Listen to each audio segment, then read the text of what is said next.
right, Aaron, thank you for joining us. All right, good evening, everyone, and welcome to the October 5th, 2020 regular meeting of the Village Council of Yellow Springs. All right, we got a little echo maybe.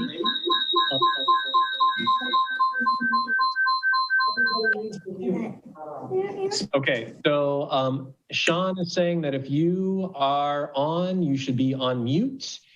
And with that, Judy, if you could call the roll, please. Yes, Hausch. I'm here. McQueen. Here. Thank you. Stokes.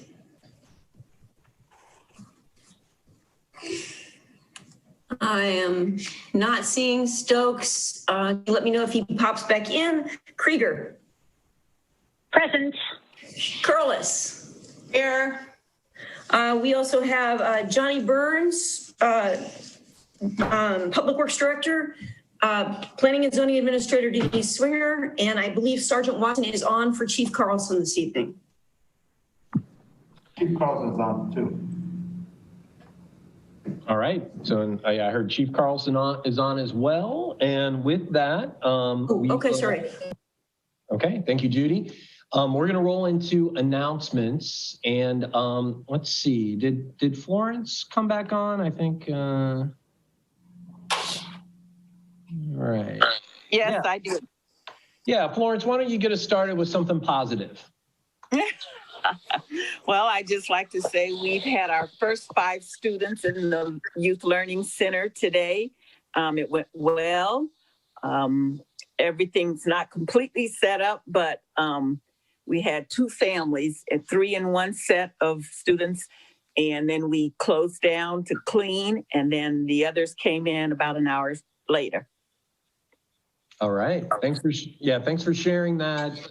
It's really exciting to have our Youth Educational Center go live now.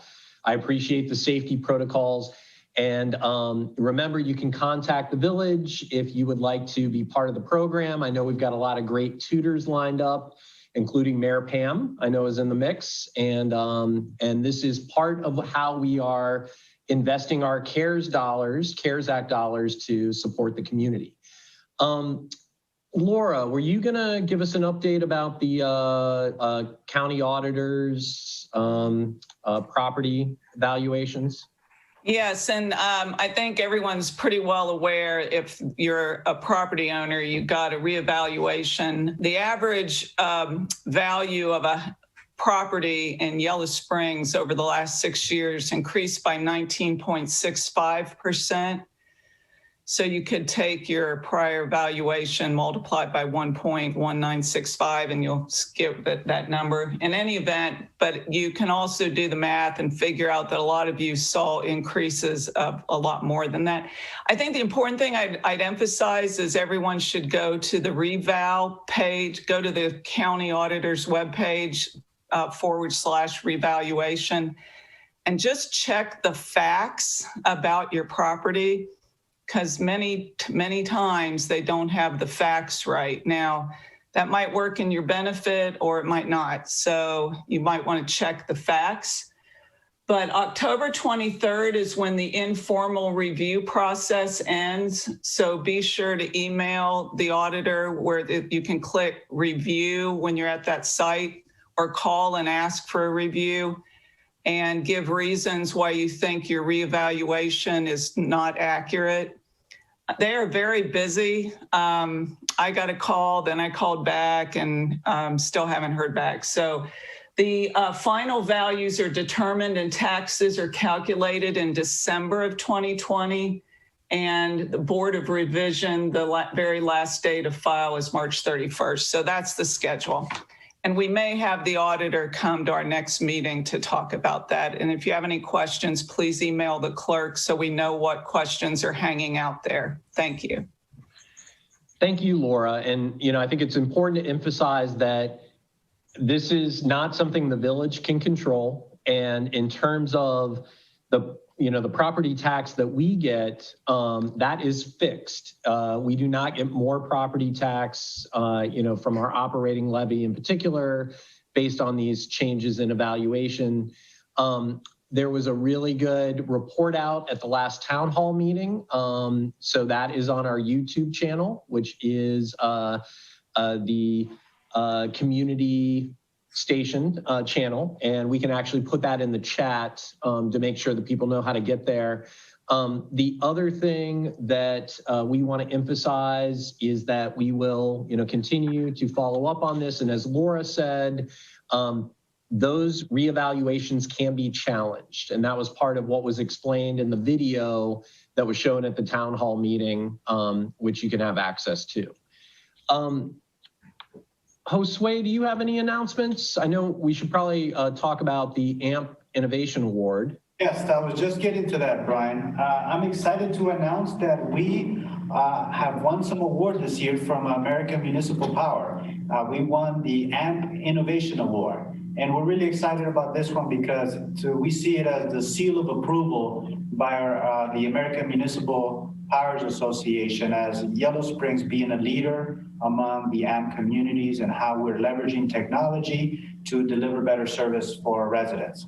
So what went into the award, or what we were recognized for, is our integration of technology services.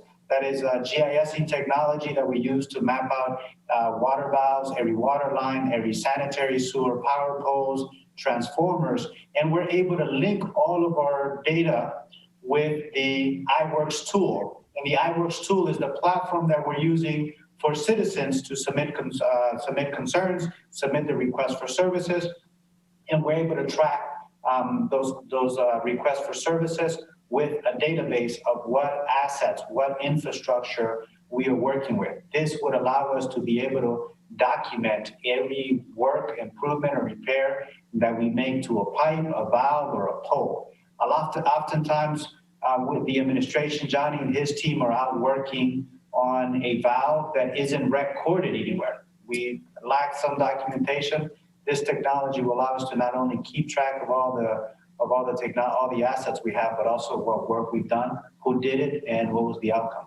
We also received honorable mention awards for our solar program. This is making residential solar an equitable program. We didn't have enough data to win the award, so we hope to resubmit our application for next year, because we're among the greenest communities in the AMP community, and I'm hopeful that we're having a significant impact on reducing our carbon footprint by adoption of residential solar. So I think next year, when we have all the data from our residential solar residents, we'll be able to show the impact that it's had on a local macro level, and how influential will be on the national level and with other AMP communities. We also received the Safety Award. This is I find it to be among the most prestigious awards, because it meant that we had 0 injuries on the job. So none of our employees were injured while they're doing the work, and that's very important to us. It means we're providing a safe environment for our teams while they're delivering essential services to our residents.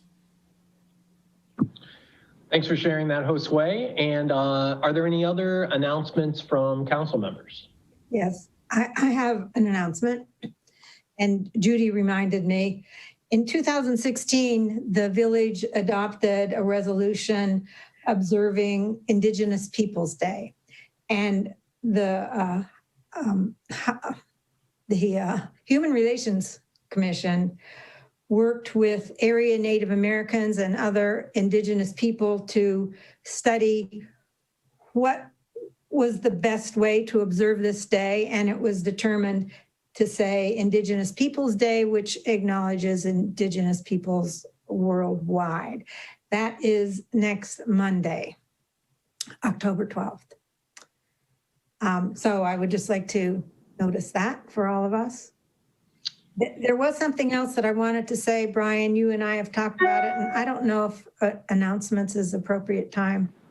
I think it's an appropriate time. Okay, I wanted to acknowledge that last Saturday, Trump car parade went through Yellow Springs as well as a number of other communities. And while my understanding is that most of the citizens who observed it were respectful, there were some who were not. And I've had reports of obscenities being yelled at people, other things, very rude remarks being made. And I think that given that we say we're a welcoming community, that we want diversity, and that we believe in kindness, this is a problem. And I am going to suggest that we refer future events that may happen like this to the Justice System Coalition Commission to discuss and create training or whatever, so that so for one, we decide, are we a welcoming community? What does that mean? Do we only welcome people that agree with us? Are there limits to the welcome that we have? And, there well may be. And I'm also in contact with a couple of people on that commission, and we're going to be meeting this week to continue that conversation. But I think that that's an appropriate locus to have that conversation. Yeah, thanks for highlighting that, Marianne. And I'll just emphasize that one of the things that's been brought forward by several members of the Justice System Collaborative Committee is the idea of preparing our community members when things might potentially escalate. So I know Marianne and several others are moving forward to figure out how we can all make sure that we're ready to respond when we have folks that come into town that don't share our values or might try to escalate things in a way that that we don't think makes sense to happen. I wanted to acknowledge the chief in particular, because I know he worked hard to make sure that the Trump, I call it Trump train, the Trump car parade did as little impact as possible. And I would just like to acknowledge the chief and the administration for doing that. Okay, thanks, Marianne. Any other announcements? I'd like to say something that Marianne just said. If we just wave and say hello and we smile, we let the train go right on through. Don't let them have an impact on what they do in the community. Okay, thanks, Terry. And yeah, you might want to join us at the Justice System Collaborative Committee meeting next Tuesday, which I believe is going to be at 4 p.m. Because as Marianne said, we'll be discussing that further. Appreciate that follow-up comment. Any other announcements? Okay, well, everyone knows it wouldn't be a meeting if I didn't have a few.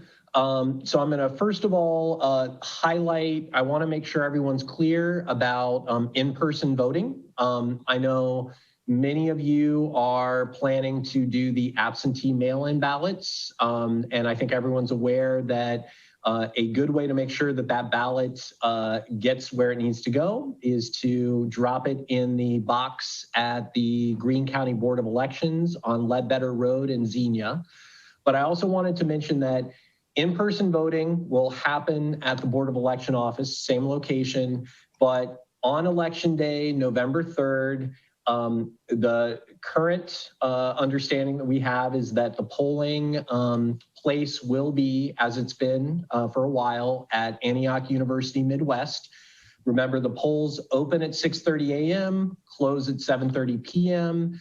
There are a lot of precautions in place to keep people safe. And of course, anyone that votes in person on the election day will be required to wear a mask, and will be distancing and following all the protocols that we've been doing otherwise. At least most of us have been doing. The other thing I wanted to do, because I realize we're going to have a lot of citizen comments tonight, is I want to give a partial report out related to our work session that happened the day after our last council meeting on September 22nd. And we will talk more about our check-in on 2020 goals at our next meeting. So in particular, one of the things that we started with was highlighting some areas to improve productivity, maintain our morale, and keep things moving during the current COVID, racism, and climate crises. And in particular, we all kind of shared, the stress that everyone's under these days and the fact that we need to be sensitive to that. We talked about the fact that it's good to try to coordinate our activities so that we're not adding additional work or stress for anyone. And we also kept in mind that we want to make sure that we're all on the same page when we do pursue certain goals, especially given that there are so many priorities these days. And we'll talk more at our second meeting in October about what we're focusing on for the rest of 2020. And a lot of that has to do with just making sure that services keep moving forward. But I'm happy to say our village team it feels like a lot of the goals that we established at the beginning of the year, pre-COVID, are things that we can still deliver on. So I also wanted to talk a little bit about masks. And I think, over the past couple of weeks, some things have happened that have made it very clear that we are not over COVID yet. And even though I don't like to read statements, I'm going to read this one. So if you think you can get around wearing a mask, you're wrong. And over the weekend, the New York Times published this quote: "Mr. Trump's diagnosis appeared shocking, but also inevitable in a West Wing that assumed that daily rapid virus tests were substitutes for other safety measures like social distancing and wearing masks." And I think we've seen this in our own community, and I want to ask our peace officers to continue keeping our village safe by offering masks to those that are not wearing them, and citing them. And remember, those are not criminal citations if they refuse to follow the law. The last few weeks have underscored that this pandemic is far from over. We can learn from this locally and remember that no matter how privileged you are, masks, in addition to distancing and sanitizing, are critical to get past this pandemic.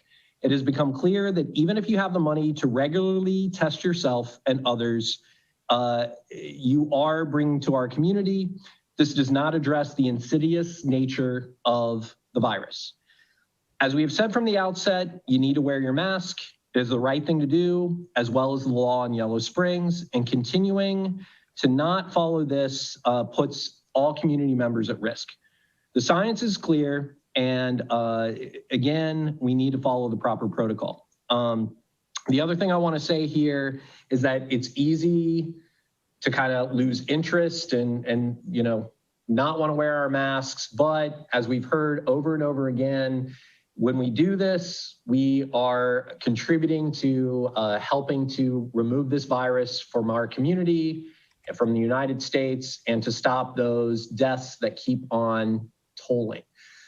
So with that, again, I just want to remind everyone that it's important to follow these protocols, and that's the way we're going to keep all of us safe. So with that, I'm going to move into the consent agenda, and Judy, if you want to introduce that for us, that would be great. This is minutes from both the work session on September 22nd and the regular meeting on September 21st. If there's a motion. I move. I'll second. Okay, all those in favor signify by saying aye. Aye. Aye. Okay, great. All right, next up, a review of the agenda. So any things that council members would like to add, modify, or remove from the agenda? Brian? Yes. So I'm noticing that our agenda as it stands right now puts us to about 9:45. And we have 50 minutes, I think, if I'm reading this right, for 6 first readings of ordinances.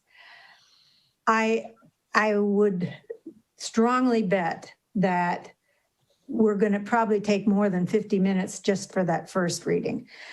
And I would like to suggest that when we are either decide now or when we finish the comprehensive land use plan discussion and approval, however that goes, that we make a decision on whether what we might omit, because I think going after 10 o'clock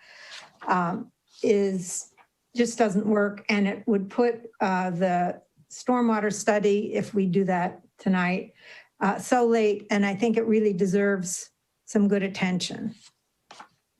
Okay. I agree. So I think we can check in kind of midway through the meeting and see where we're at. Anything else? Okay, well, one of the things I already alluded to in announcements is that I'm going to remove the 2020 goals check-in. And I do want to say something about that because this is very important. But once again, as Marianne underscored, we're facing a very long meeting. But at the same time, it's very important to the Yellow Springs Village Council that we allow for a lot of time for citizens to comment. But I do want to remind everyone that your council members watch the Planning Commission meetings. We read the packet, which I think for this meeting was over 300 pages. We interact with citizens regularly. And so, you know, we will be very strict about the 3-minute limit, and there's not going to be any grace period. So no need to use that full 3 minutes, but, you know, keep in mind that a lot of the comments that we hear regularly, we're aware of, and we think about, we contemplate in our deliberations. But I guess I just want to remind folks that there's so many issues, especially in these times where we're trying to keep the village going. We're trying to think about, you know, all the aspects of how we invest those CARES Act dollars, make sure that we're providing services that, you know, there are a lot of issues that we have to try to cover. And so I want everyone to be sensitive and appreciate that. But at the same time, we are gonna, you know, still maintain our openness, unlike most councils, to allow as much citizen input as we can. So please appreciate all the folks in the village, all the different interests and concerns that we have as you make your comments throughout the meeting. All right, so Marianne, petitions and communications. Yes. We had several meetings regarding the proposed annexation at the south end of town. Amy Wamsley is opposed to that. Emily Seibel, no, that's something else. Silwa Weitzel and David Good are opposed to that development. And Demi Reber is concerned about that development, loss of green space, and the parking around the school. Emily Seibel wrote in support of the comprehensive land use plan and its commitment to low and moderate income housing. Greene County put out a bulletin regarding early intervention for children with disabilities. Ursa Northstar sent a communication regarding ways that she feels unsafe in Yellow Springs in particular. Carol Young submitted a petition with 34 signatures in opposition to diagonal parking around Mills Lawn area. And Parker Buckley submitted photographs of the streets in that area. I had the minutes from the Housing Advisory Board. Pat Deweese submitted 3 documents regarding the end of cash bail with a request that council support that and write letters to the Greene County commissioners and other and state officials. And I understand Pat may talk in citizens' concerns, but I think this is a no-brainer, and whether the council just agrees to write a letter or we have the justice system coalition commission deal with this, I don't know, but I think definitely that makes sense that we do that. And Zoe Meister sent a communication regarding a dispute that she is having with the chief of police. Josue had a response to that, saying that there was no wrongdoing on the part of the chief of police. Chris and Cindy Mucher submitted a letter opposing diagonal parking on Elm Street. That is the end.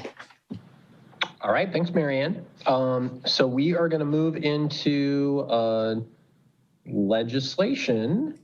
And Judy, if you could read in 2020-25 by, did I get that right? 23 by title only, please. Yes, this is adoption of the 2020 Comprehensive Land Use Plan. All right, can I get a motion?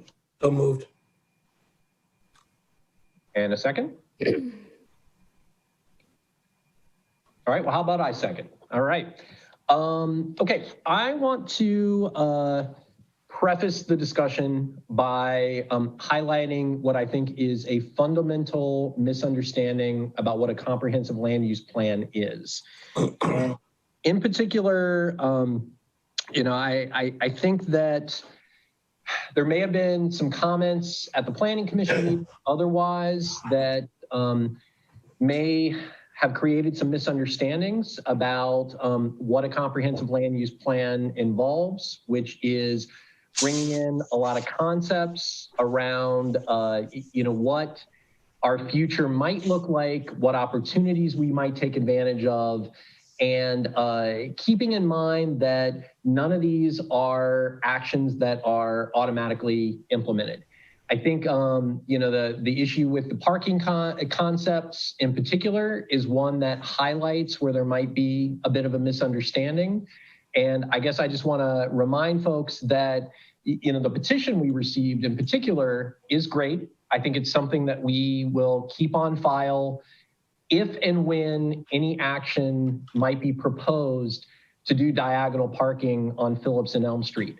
But a comp plan does not mean that these actions are going to happen, but they anticipate potential changes that we can't stop, but that we can take advantage of and use our public land to the best way possible.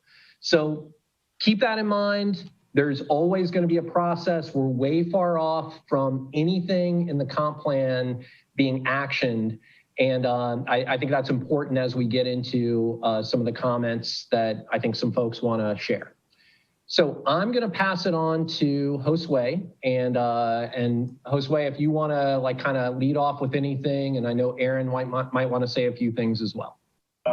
Thank you, Brian. I'm actually going to have Denise give us the overview. This has been a project she's been carrying for almost a year now, and she's done an amazing job at managing all the input and working with Aaron, who's also been amazing to work with through this process. So Denise, all yours. Certainly. Well, as you know, Planning Commission has been talking about this since 2018.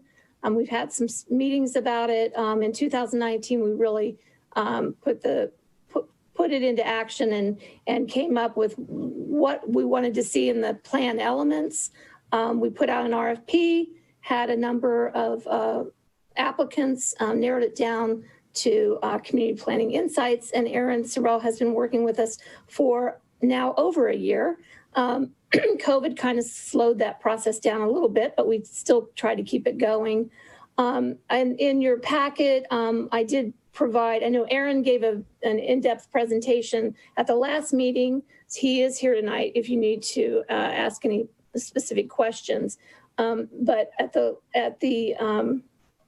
did put in the packet a timetable of the events that have happened over the past year or so. And so I don't really need to go into detail about that. But I did want to point out that at the September meeting, the village manager did suggest adding extraterritorial locations that are owned by the Village of Yellow Springs to protect our resources. And those are on the revised future land use plan map that is also in your packet and available online.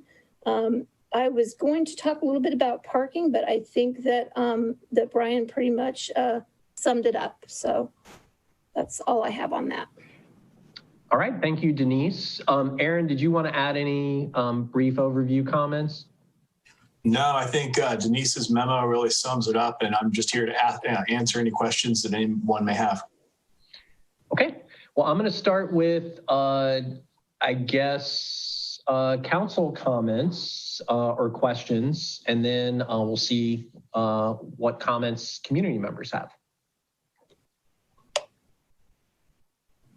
If any council members do have comments or questions, which I think is separate from some of the motions that we have in the packet, feel free to mic on and share those.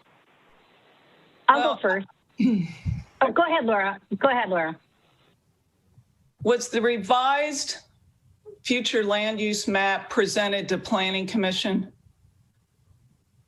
No, that came up at council meeting. So it didn't get approved by Planning Commission? Well, it doesn't need to. You can modify it. But, okay. Yeah, and so. Great. So I just want to comment that the 4th and 5th recitals, and I'm sorry, I tried to pull this up and wasn't able to read it until right before the meeting, but the 4th and 5th recitals are completely unacceptable to me, and they have to do with the nature of our government and council's ability or inability to make changes to this comprehensive plan, even after public hearing. And could those be brought up on the screen? I'm sorry to interrupt you, Laura, but if we could bring those up, because if you can't see them, I'm not sure I have. Thank you. Just to finish the thought, council is not a rubber stamp to Planning Commission. We are an elected body. We have the legislative, and it's a high responsibility. I take it very seriously. And I want to hear what citizens have to say during meetings and communications. They may have some very good points to make and things that need to be changed. It's an imperfect process. Even though it's long and we get a lot of comments, often public attention is not really focused until the very last minute, which is right now. And what I'm being told in the 4th and 5th recitals in this resolution is that I have to be a rubber stamp to this comprehensive land use plan, and I'm not going to do that. Thank you.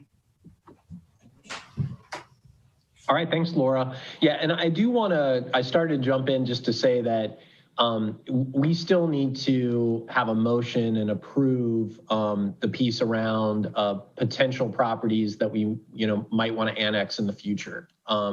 So even though we've got that documentation, we have not officially added that piece yet, but we'll talk about that. Okay, Brian.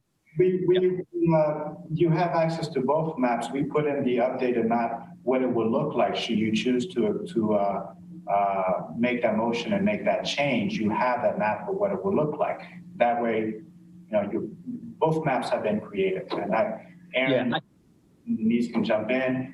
On their end, it's just a matter of turning on and off a layer on a mapping software. Right. I think there just might have been a little bit unclear when Denise presented it. So I just wanted to make that clear that that's part of what we'll, look at tonight. So. And what section 65 of the charter is saying is not that council has to enact it as the planning commission recommended. Council has the ability to accept in whole, reject in whole, or modify the planning commission's recommendation. And council at the last meeting proposed some recommendations that could be added into the first reading of the ordinance. Now, if the ordinance is to change in its substantive form, and it's up to council to say what is substantive, then the charter says if it's not available for public comment and you make a substantive change after the public hearing, then it would have to go back for a first reading. That's all it says. It's not that council doesn't get input and council can't change things. It's just the public also has to be advised and informed of the process. So it's not that council acts as a rubber stamp for planning commission in the slightest. It's just that council is following the procedure set forth in the charter to make these changes if council so decides that they are to the public's benefit based on what's happened since the planning commission made its recommendation. Yeah, and I'll just add to that, and I see Laura might want to respond, that I did really appreciate that Josue and Laura added their thoughts about, you know, particular motions that they would like to make to adjust or amend so that folks could be more prepared for the meeting. Laura, did you want to respond to what Brianne said?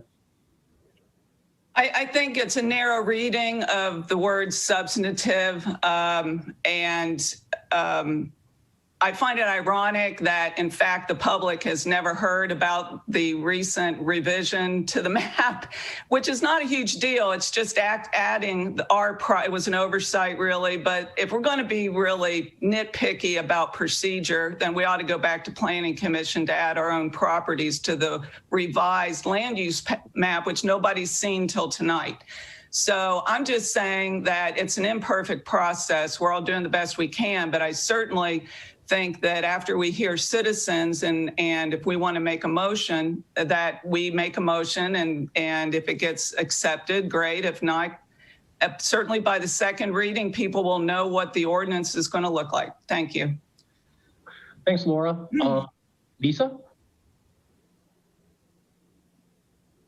Sure, and Laura, I'm sorry I interrupted you. Thank you. I was just trying to be clarifying, so I shouldn't have done that. So I want to start by saying thank you to the CPI team and Aaron for leading this participatory approach that's been going on for a year. I do understand that there is momentum that grows at there's momentum that grows at the very end with involvement, but I don't want to discount the community involvement. Could everyone mute if they're not speaking?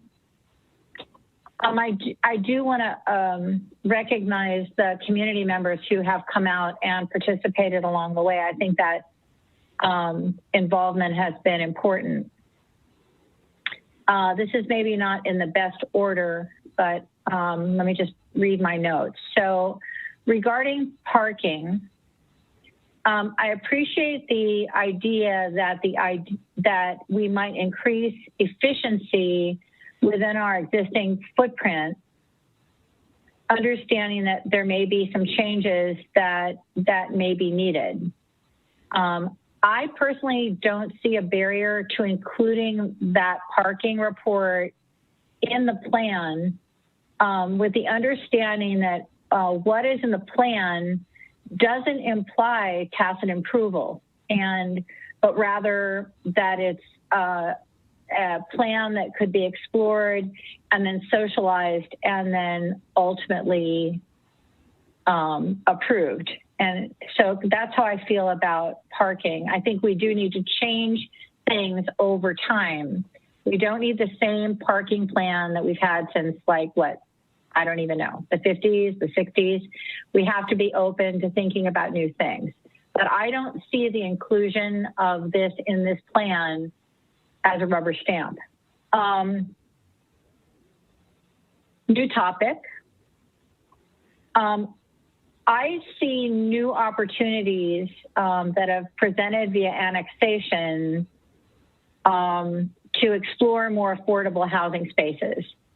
This is something that Marianne McQueen has mentioned in our special session, and that might focus on affordable housing space other than the village-owned glass farm. And this is a reason why I supported annexation, and I'm encouraging the exploration of that. For me, I totally support the proposal to designate village-owned assets that are outside of the village for consideration of future annexation. Another new topic to Laura Curlis' point about the Mills Lawn property, I totally agree in principle because I see the future of that property for our community. But I also want to honor the school board, who's the owner of that property. And exactly to Laura's point about this concern of a rubber stamp, and that this is not a rubber stamp, I would be a little bit concerned about including that in the plan in any way that could be considered a done deal. You know, I mean, I think that's the direction we're going, but it's not a done deal.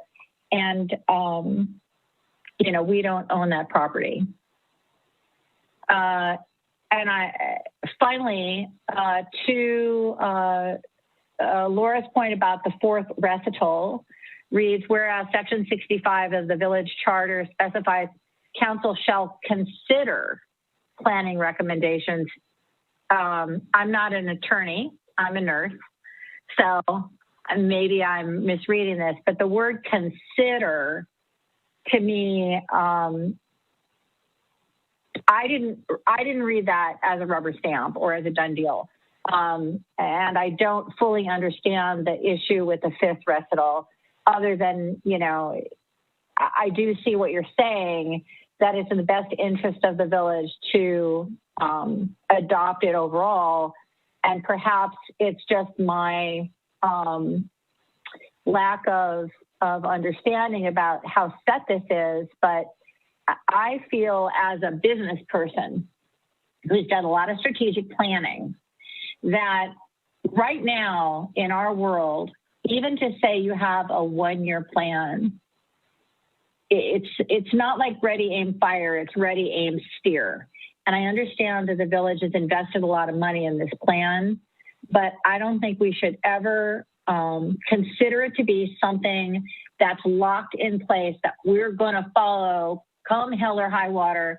And sorry if I'm offended anyone by saying hell, but I just feel like we have a plan in place and then we start to navigate it. And we have to be flexible. And so that's why I haven't felt in any way agitated by any of these elements, because to me, it's a commitment to explore and continue to figure out what is going on in our world and how does that affect our community. So thank you. I'm stopped now. All right. Thank you, Lisa. Kevin Stokes. Yeah, so thank you, Brian. So, you know, the first word in the comprehensive land use plan is comprehensive. So it certainly makes sense that to Josue's point and his concerns, you know, that where there is village property or village assets that are owned and used by the village, it certainly makes sense that those be considered or included in what we're calling a comprehensive land use plan. With regard to Laura's concerns about the fourth and fifth recital, you know, I look at the word recommendations. You know, no, I think saying that we would consider recommendations is sort of passive. In other words, I have no problem with it. I don't feel like I'm making a commitment to follow any recommendation if I'm just committing to consider the recommendations. And then in the fifth recital, where it mentions the phrase with minor modifications approved by council. So I can imagine we could get into a long debate to define the differences between minor and substantive. But I think an average person wouldn't struggle with that very much. I think we have those ideas in our heads in every other part of our lives. So I think we can agree for the most part what will be considered substantive versus minor changes. Having said that, you know, if to Laura's point, if I would not be bothered if we felt like it needed to go back through Planning Commission. I don't think it's necessary, but I wouldn't be necessarily against it. Excuse me. So I think in short, I don't see, there's nothing that just screams at me that it ought to be changed. But there's also nothing lost necessarily if we want to spend more time considering things. So in short, I'm comfortable with us moving forward. But then if, like I said, if it behooves us to want to allow more public input, certainly the public deserves that. And so, I'd be good going either way. Thank you. Thank you, Kevin. Mary Ann McQueen. I'm quite comfortable with the plan as a whole. I would like to hear a bit more about any kind of implications for annexing property not contiguous with the village that the village government owns. Specifically, I'm just wonder, are there any downsides? For example, I think that we have, as a village, indicated that we don't want to continue to expand the village boundaries. Does annexing property that the village government owns outside of the village, does that have an implication to that? So I'd like a little more discussion about that. I really appreciate the work that Aaron Sorrell did and all of the people that helped with that. Having it be online both makes it easier for anyone to use it, but it also is significant because it also makes it easier for us to change it. And it is, in fact, a living document that will be changed. So I have no problem with anything that's in it currently. I do have what I'd say is a rebuttal to Laura's characterization of the glass farm, but I won't go into that unless she's going to talk about it. I don't want to take up time of people unless it's necessary, but I do have something I've written, and if I were able to share my screen, which maybe I could do, I would do that. So that is all I have to say at this point. All right, thanks, Mary Ann. All right, I'm going to shift it to citizens, and I have a few comments, but I'll save those for later. I saw Megan's hand up first, so I'll start there. And for others that would like to comment, either let me know in the chat or use the reaction function and raise your hand. So Megan, go for it. Thank you, Brian. My question was pretty similar to what Mary Ann just asked, but I'm going to ask it again just to let you know that it's something that I'm thinking about too. Yeah, I'd like to know a little bit more about which properties the village is talking about, any development pressure that could be caused on contiguous properties if it was annexed, if they're in the urban service boundary, if they've looked at the cost. It just seems like this is coming pretty late in the game, and I feel like the community should get more details so that they can weigh in as they were able to weigh in with the rest of the plan. Thank you. All right, thanks, Megan. I don't know, is there a particular response to that? Aaron, I see your mic is off. Yeah, I guess I'll just mention it. So we added I think it's 2 or 3 sentences in the plan that is consistent with your existing annexation policy, not nearly as detailed, but what it says is that that the village could annex property for development that is within the urban service boundary. So that is consistent with all of your growth management policies, that if there was any kind of annexation that could occur within the urban service boundary, that's acceptable. I think the second sentence says that any village-owned property that is not for development, council could consider it at some future date if it's located outside of the urban service boundary when it's not for development. And so that would be the park to the north or your well fields to the south, that kind of thing.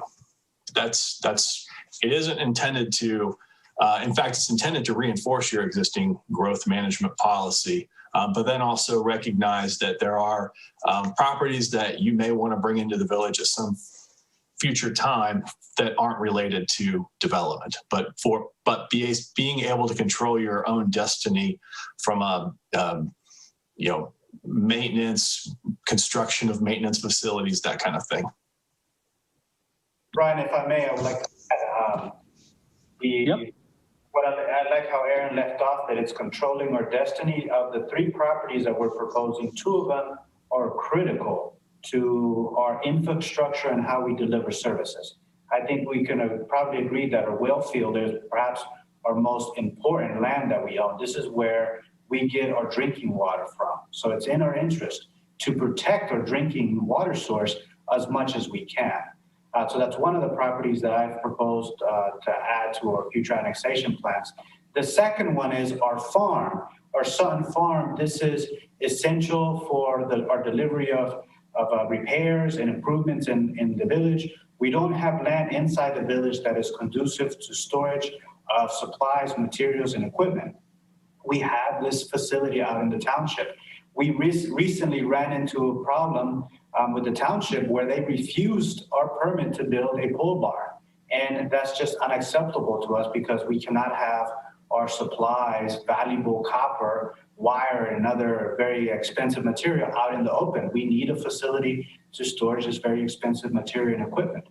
So fortunately, with Brianne Parcel's assistance here, we were able to enforce our rights, our legal rights in the township to be able to pull that barn. But that highlights how vulnerable our essential services are to outside parties if we do not control that land.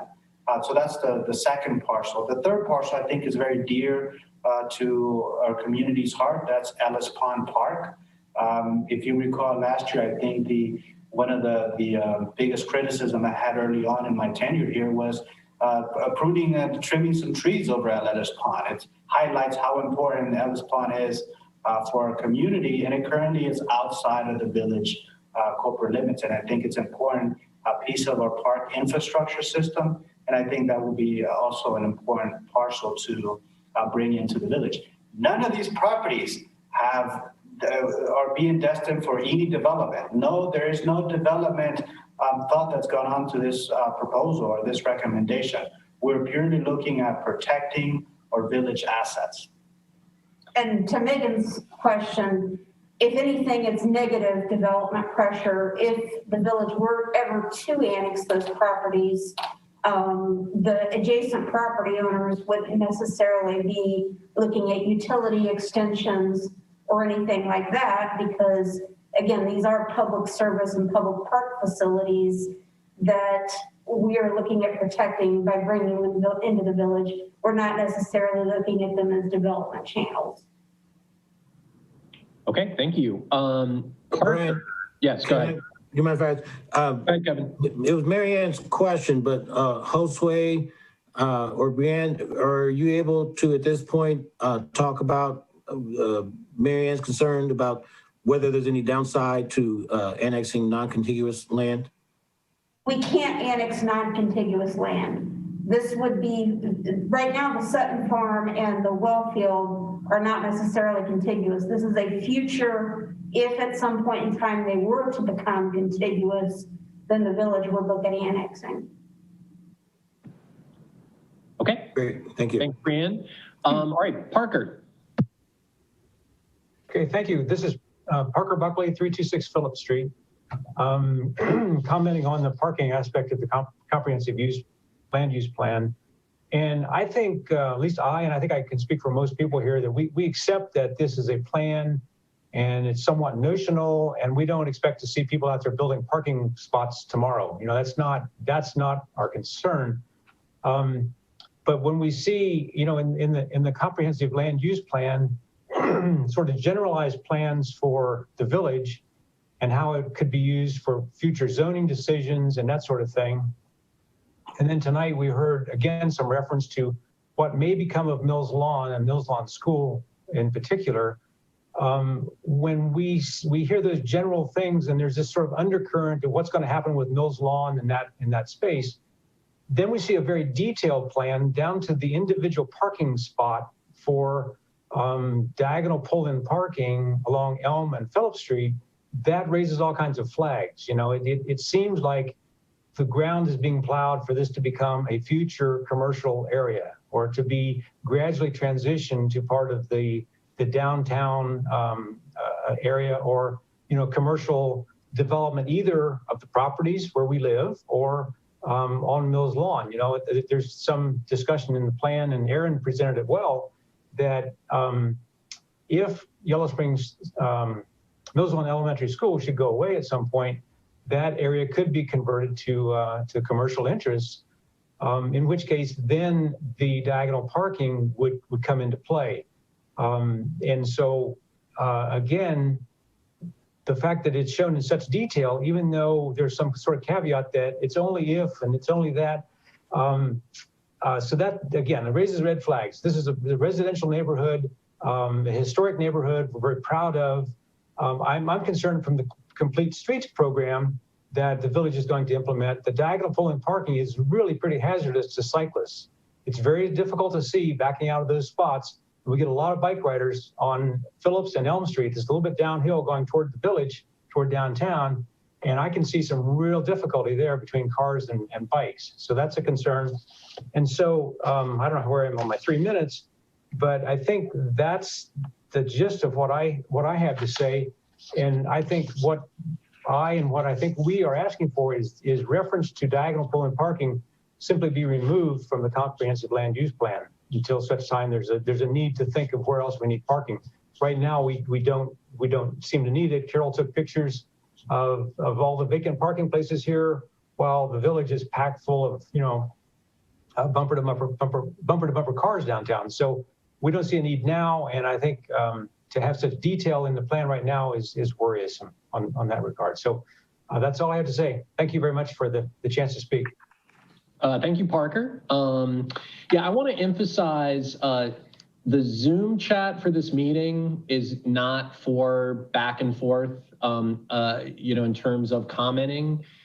Judy and Lisa Krieger both highlighted that those are not going to be part of the record. And so again, if you do want to comment, please, you know, raise your hand to do that. But, you know, we do still want to, you know, even though we're not in person, we still want to follow our protocol for meetings. So I saw Matthew Kirk next.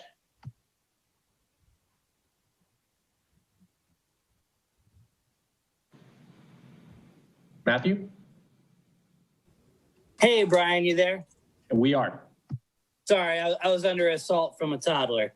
I apologize. But I think I want to echo some of the same concerns that have been expressed with respect to zoning Mills Lawn, anything other than what it is currently zoned, as well as any kind of, you know, expansion of parking in the village at this time. It certainly doesn't seem necessary under current pretenses. And then to double back on the conversation about expanding or annexing properties outside the village, it just seems a little premature given that it has to be contiguous to anything in the village. And the properties mentioned, the Jacoby Wellfield, as well as Sutton Farm, are, you know, there are many properties and there's quite a few acres between where we are here and now. I mean, I don't necessarily, I can appreciate it. Should it become a priority? Yes. Or that become present? Yeah, we would annex those in the village, but it just doesn't seem necessary to the current conversation. All right. Thanks, Matthew. Terry. I live on Phillip Street, 326. The idea that if anyone is making a plan, that means that needs have been surveyed, and you gather those needs and put it together. And you start thinking, if we're going to have a plan, if we're going to do something, it's going to be based on needs, however we come about those needs. So my main question is, how was this need determined, and what is the need? And I think I'm reflecting and repeating what some people have already said, the fact that the green space at Mills Lawn when it's in use, is basically never surrounded by a lot of parked cars. We see a lot of cars at when we have the festivals in town, we see that, and we know the Mills Lawn gets used as a big parking lot during that time. But any other time, and if you look at the pictures that were submitted by other people tonight, you'll see that on any given Saturday or Sunday, these spaces are all available and vacant. Just for example, just this evening, there was an impromptu soccer group out there, one adult and 10 or 12 kids playing soccer. How did they get there? Bicycles, they walked, they didn't come in cars, they didn't need parking spaces. There's the ongoing Frisbee golf crowd that comes there. They're always there. And we don't see that they need cars either. Very few cars are ever needed. And then we have Shakespeare in the Park. Even with Shakespeare in the Park, there might be a few spaces taken then, but mainly people walk or they ride their bicycles there. So I come back to my original point that if there's a plan, I would think that any plan would have to be based on an observed need, a reported need from citizens going, we really need some parking out there because it's just overly crowded. And basically, I don't think any of us are seeing that. So that's what type of response I'd like to see from the people doing it. For example, Mr. Sorrell and others on the Planning Commission, how did that parking get there and in such great detail? Thank you. All right, thanks, Terry. I see Michael next, and Michael, make sure to let us know your last name because it's not clear from your email or whatever. Right. This is Mike Slaughter. I'm a resident on 212 Elm Street. I'd just like to echo Terry and Parker on this parking section in the plan. And I get what you're saying, Brian, that this is not etched in stone and it's just a thought, but anything documented that I believe you can fall back on can get implemented quickly. I don't think you're going to go out and do another parking study and spend a ton of money when and if we decide maybe we need some more parking. So thus you could just fall back on this particular plan that's detailed showing the parking on Elm and Phillip Street. Why couldn't the parking be on Walnut Street in front of whatever the new commercial space is going to be or not be? But again, I just think it's premature to highlight it that way. I live on the lower end of Elm Street. We get cars up to Winter Street periodically, folks in the schoolyard with kids playing, bicyclists, whatever it may be, but I do see the diagonal parking and backing out in that particular section really troublesome. I can see a lot of problems there. We tend to get cars parked on both sides in front of our house on 212, and that is troublesome sometimes. Trash, people leave things, they want to be close to town, but it's just not a major problem with parking all the way up the street and around Phillips. So, and I'll stop there. All right, thank you, Mike. Julie.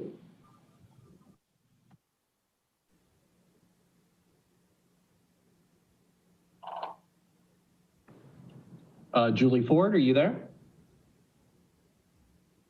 Sorry, I didn't hear you. Yes, I'm also a resident on Phillips Street, and I have a couple of concerns. First, I want to echo the safety concerns that were brought up.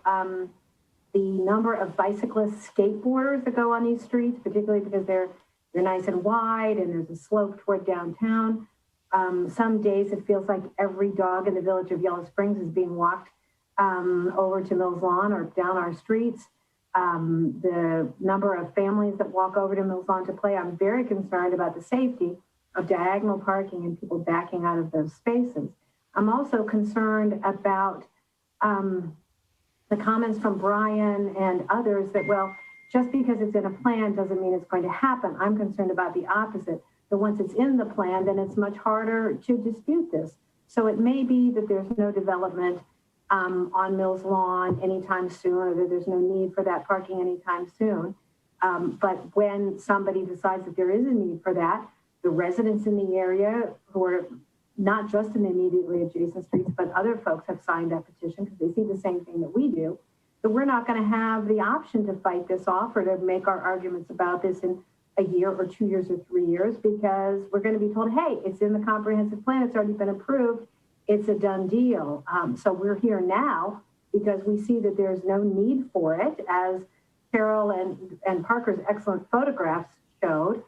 And there's not been a study that shows there's a need for it. We have serious safety concerns about it, as well as it changing the potentially residential character of our neighborhood. And we don't see that we haven't had much input on this. This wasn't in earlier versions of the plan that I saw. Months and months ago, we went to some of the early meetings on it, and it was much higher level. And all of a sudden, we're at a granular level, only on our neighborhood that is looking to change the character of our neighborhood. When you got a petition from probably every house on 3 blocks that said we oppose this, and so to be told, well, you know, it's just part of a big plan, maybe it'll happen, maybe it won't, is I think frustrating to every one of the neighbors on this call and every person who signed that petition. All right, thank you, Julie. And so I saw Carol's hand next, and then I'll get to Bernadine. Here you go. Okay, I didn't know I had my hand up. But Hello? me. That Carol Young or Carol Cottom? Which Carol, Brian? The Carol that's got her hand raised. So, and I don't see a last name, but it's not you. So who, Carol who? That was me. Cottom. We're not hearing you very clearly. Who is? Cottom. Oh, okay. Hey, Cottom, how you doing?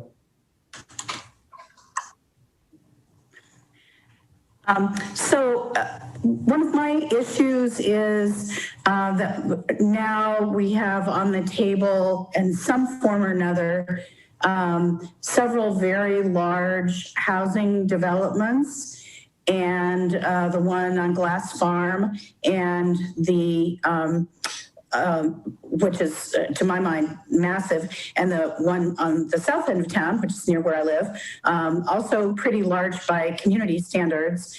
And I think one of the concerns that I hear all the time from people is how will we make sure through village management or independent developers that some of that ends up being affordable housing.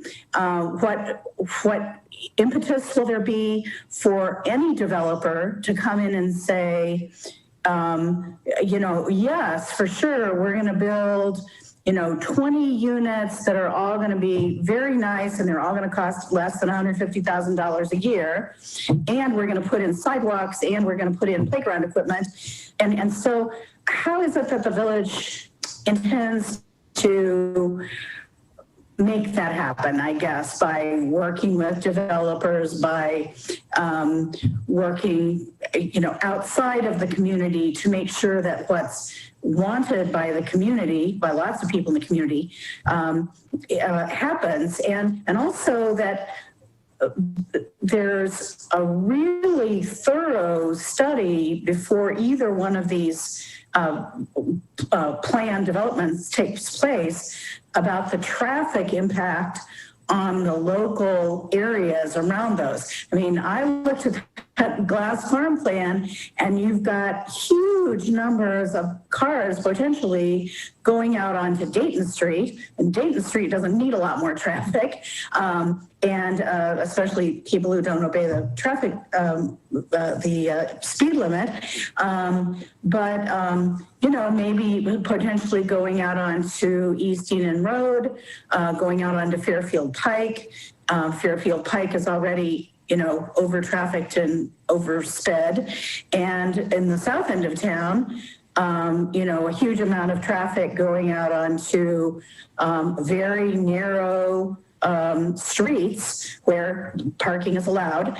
And so what parts of these plans are going to involve sort of the additional planning that needs to happen for those things to bring to the community what the community wants, And that includes, the sidewalks and the parks and the not, huge amounts of traffic out onto one side street or whatever. So that's one of my many concerns about this land use plan. But I think it's something that a lot of people in town are concerned about.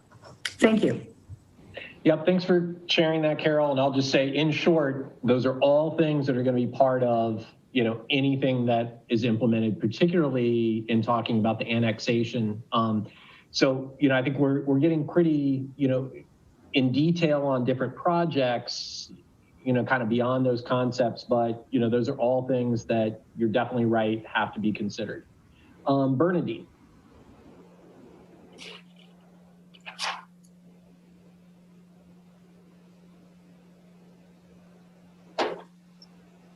Are you there, Bernadine? Bernadine, you're muted.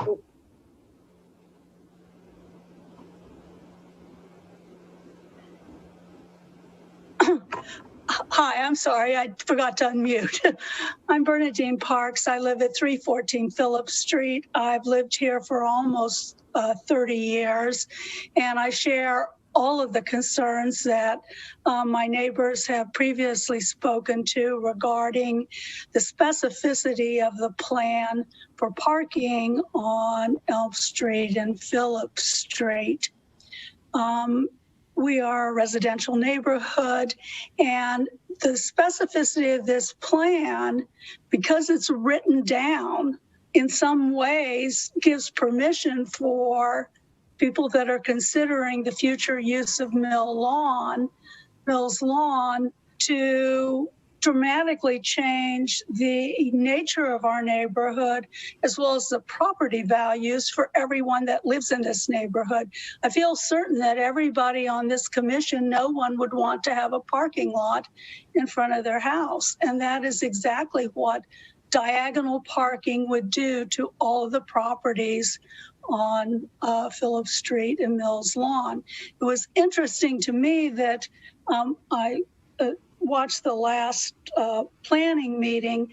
One of the rationales given for not extending the artery on Yellow Springs Fairfield is that it would dramatically change the neighborhood, what would have to happen. And it strikes me that is certainly an issue that needs to be considered with a residential area that has a lot of very old homes and homes that the residents have invested quite a bit of their money into. And I feel certain that, if diagonal parking comes there and it's already in the plan, all of our property values will be decreased because no one wants to live across from a parking lot. That's kind of the bottom line. So, the future of Mill's Lawn hasn't been determined yet, and I suspect there'll be a very vigorous community debate about that when that day comes. And I think this isn't the time to set the stage to make this area a parking lot for the business district in Yellow Springs. Thank you. Oops. All right. Thank you, Bernadine. All right. I guess now Carol Young has a comment. I'm not going to speak to the substance because everybody's done that really well. But I know everyone says the council members say that we're not locked into this, but it says somewhere in the plan that this plan will inform zoning decisions. And that makes me very nervous. And if we get this kind of parking for whatever reason, then all of a sudden we're very attractive to businesses. It's like the parking will bring in the business. And it does say that that the plan drives zoning or informs zoning. And we're worried that we will get rezoned for business.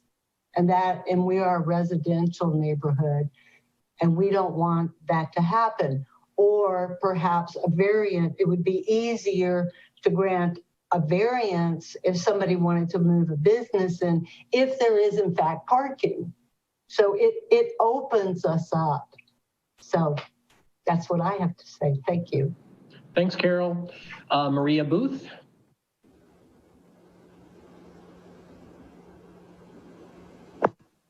Hello, can you see me? Hi, I live one house away on Dayton Street from the Elm Street Stafford Street Junction, and it already is kind of crazy. And in the future comprehensive land plan, I just think it's a dangerous mess to think about diagonal parking. We need to, as a village, think about the needs of the community and the residents that live in the neighborhood versus responding to the needs of potential tourism or commerce. So basically, I agree with all my neighbors that have spoken, and I strongly feel that the village needs to remove the diagonal parking, Elm Street, Phillip Street parking out of the comprehensive plan at all, completely. It's almost like if you're a surgeon and you have tools, I don't want them to use that in the future as a tool to use. It should not even be in their toolbox. Okay, so thank you very much. I appreciate your time. Thanks, Maria. Okay, let's see. It looks like Matthew's hand's up again. Yeah, Brian, I just have a simple question. How did the diagonal parking and the multi-use residential get added into the plan to begin with relative to the Mills Lawn property? I can speak to a little bit of that, which is that we were very sensitive to reaching out to entities like the Yellow Springs Schools and Antioch College to make sure that it was okay to include potential ideas, possibilities, depending on how the use of that land would change. So this just, we didn't just do that like on our own, but we made sure to talk to stakeholders and make sure that they were comfortable with these things being put in there. And so related to that, and I'll talk more about this when I get to my thoughts. I think the idea with any comprehensive plan is to be proactive, not bury any ideas, but certainly recognize that there have to be, full public processes when we get into that. Now, as far as the other piece, I don't know, Josue, do you have, or Aaron? Yeah. Two of us can speak on the matter. Brian, thank you. I'll take it off from the last point that you said, that we reached out to several stakeholders and there's a lot of public input that's gone into this. Early on in the process, the steering committee identified key areas that ought to be good to dive up. Parking's one of those issues that has always Denise showed me reports going back to 1972, and particularly the Phillip and Elm Street that were included in some of these reports. So parking's been an issue in the community. The community doesn't have an interest in putting any space offline for parking. I appreciate hearing all the comments that all the citizens have shared. Those are similar concerns that I've read through and through the various reports. So there's no easy fix to this.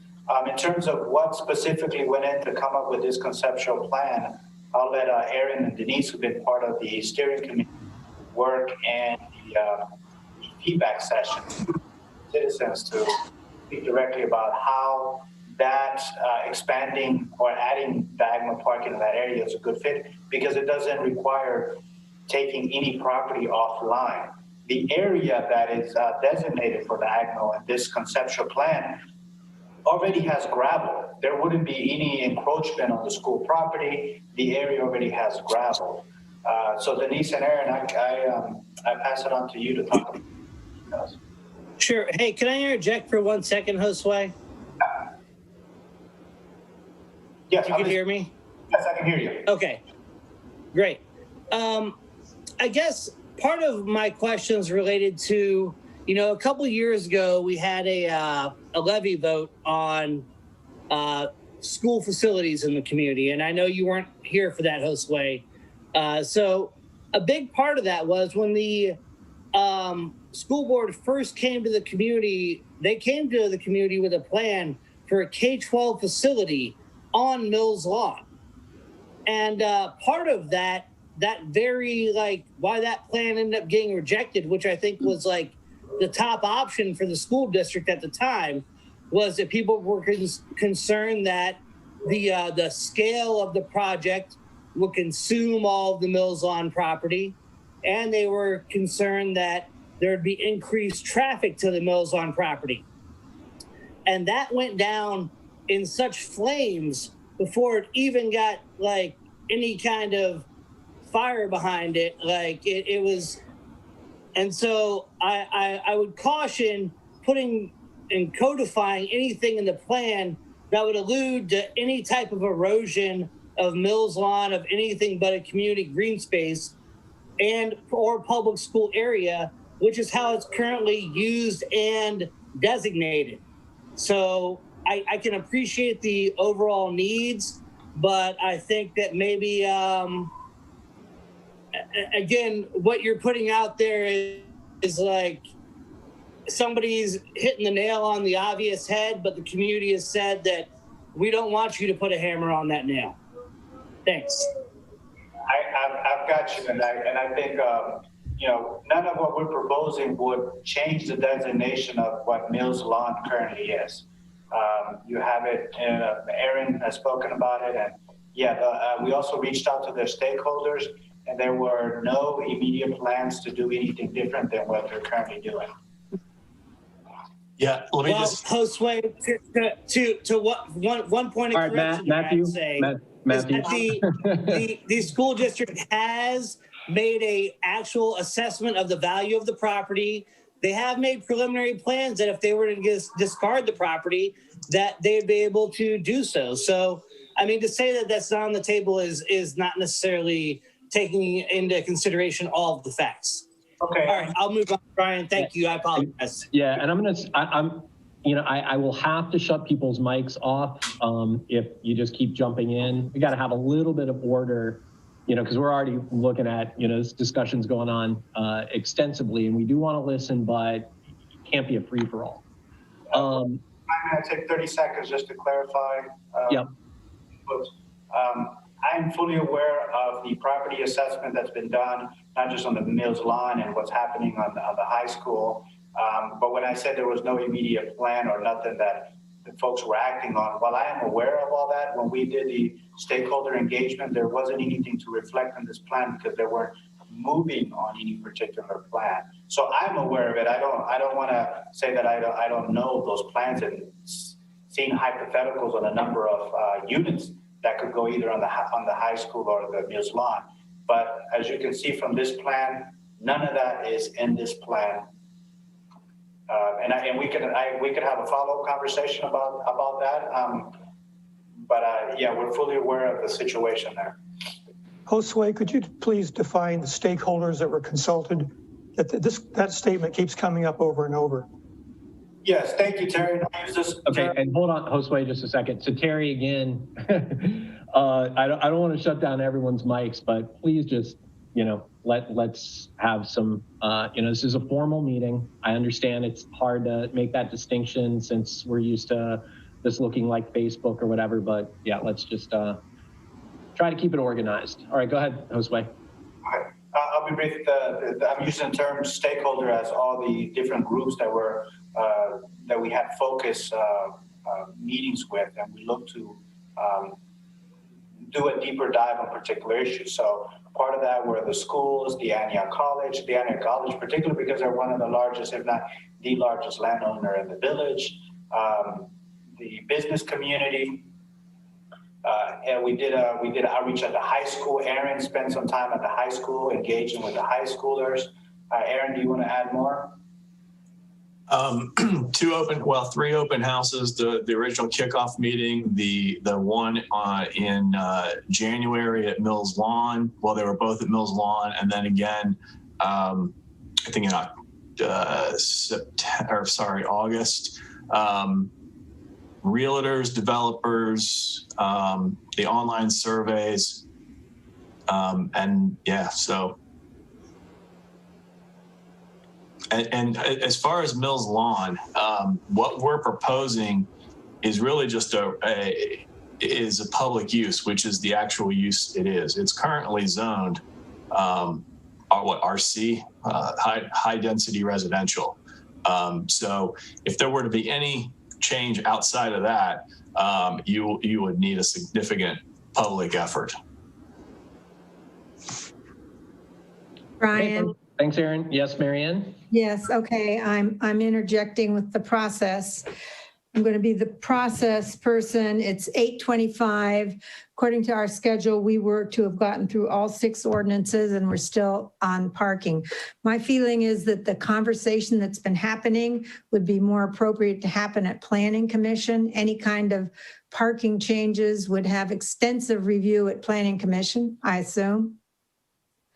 And at this rate, we're going to have to decide, are we going to stop here and try and, we have to decide what we're going to do. I don't want to go till midnight tonight. Yep, we're not going to do that. Thanks for interjecting, Marianne. And also, keep in mind that it's pretty hard when people just mic on and jump in to control the conversation. But thank you.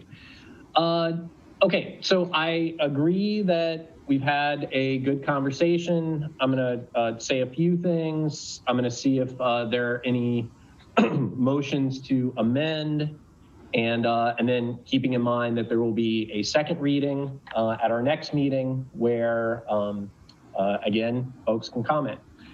All right, so the first thing is I still feel that, most of this discussion involves things that when a project is actually proposed that would come into play. And I'm very concerned about the idea of burying ideas or concepts, especially as Josue mentioned, and if anyone looked at the packet, these are concepts that came up in 1992, that came up in 2000, that came up in 2010. They've been on paper, they're not new. I appreciate the idea that, by, I guess mentioning them, that they create some concern, but there's the other factor of trying to, be prepared if changes do happen and what might complement those. So I also think that, as Marianne pointed out, maybe we will, talk about whether Planning Commission is reviewing this now or later. But I think it's important to keep in mind that, there has to be a public process. These things have to be developed. And we are not, predicting any change, but we are anticipating if something happens, how we might respond. I think the other thing that I do want to point out is that, certainly we want to achieve some kind of balance and make sure that the overall, values of our community are preserved. And so, these are all important thoughts that are going to be documented, part of the record. And, again, I'll say that we will not be officially voting on this until the second reading, which is going to be at our August 19th meeting. But great input, and it's really good to hear from all the folks in the neighborhood who have some clear ideas about how it's going to impact them. And I know that all council members are listening. Brian? Yeah, go ahead. I'm going to interrupt you. So we need to decide, are we going to stop now? And that's what I already said. We're going to stop now. We're going to look at those potential changes. Okay, and we're not going to do any more of the ordinances tonight. Well, can we, let's finish this and then decide that. well, we I need just want to, to know what you're proposing to do in making so we'll be on time. Can I just interject that the other ordinances, our first reads should be title only, super quick things. The public hearings on those are not until the 19th. so I think. I have more after that, so. I think I just framed before I started speaking that I would make my comments, we would review the motions, and then we would move on. So I thought I had already covered that. Okay, so I know Josue has proposed that we include the potential properties that involve village assets to be added to the comprehensive land use plan. I'm going to make a motion that we do include those. Is there a second? I second. Second. Okay. Judy, let's go ahead and call the roll on that motion. Yes, Stokes. Yes. McQueen. Yes.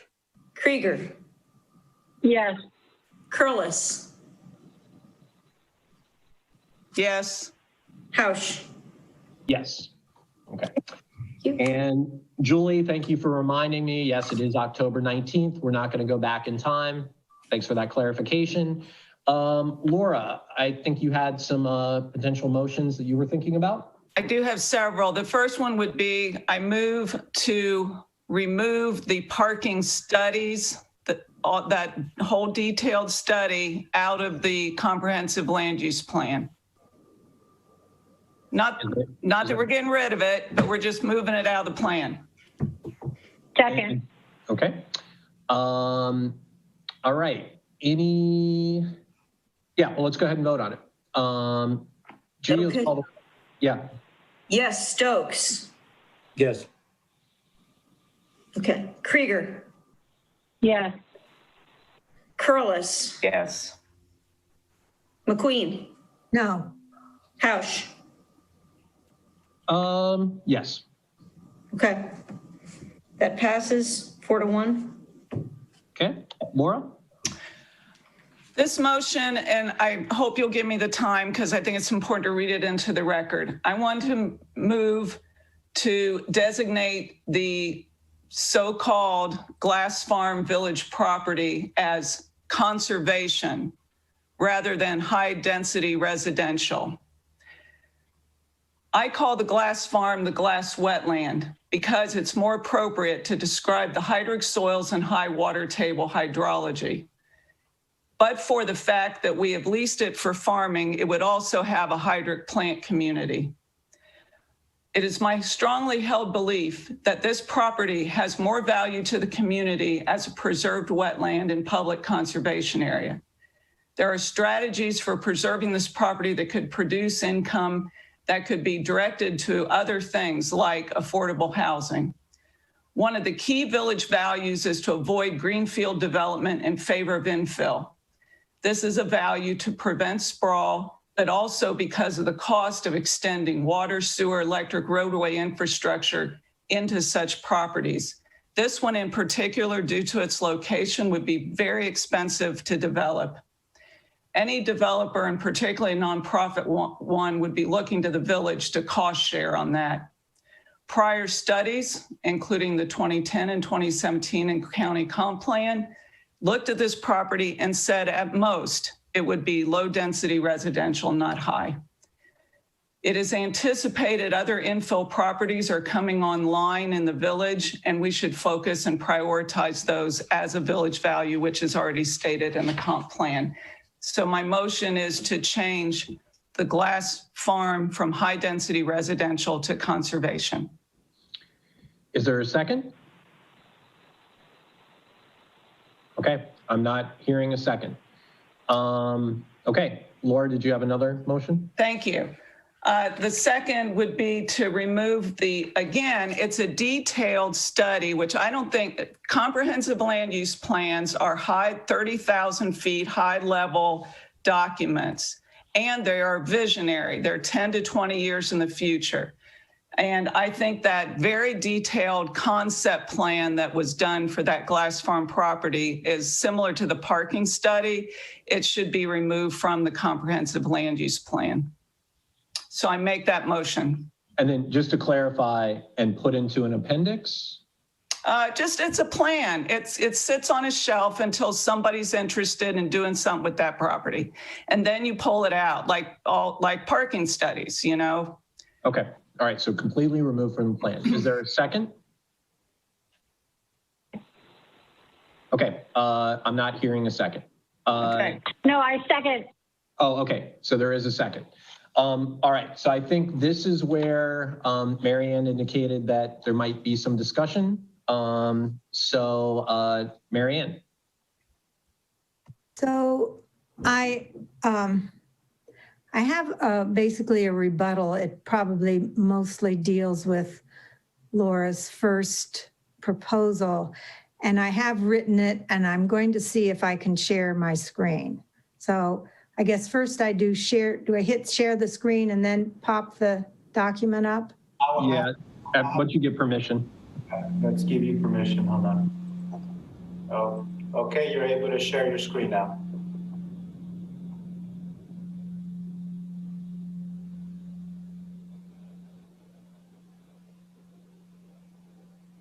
Okay, can people see this? Not yet. You can't see it? No. Okay, well, I tried sharing the screen and it seems like it didn't share. So I'm going to be very brief, and I will include what I've written in the next, for the next council packet. But very briefly, the glass farm is not a wetlands.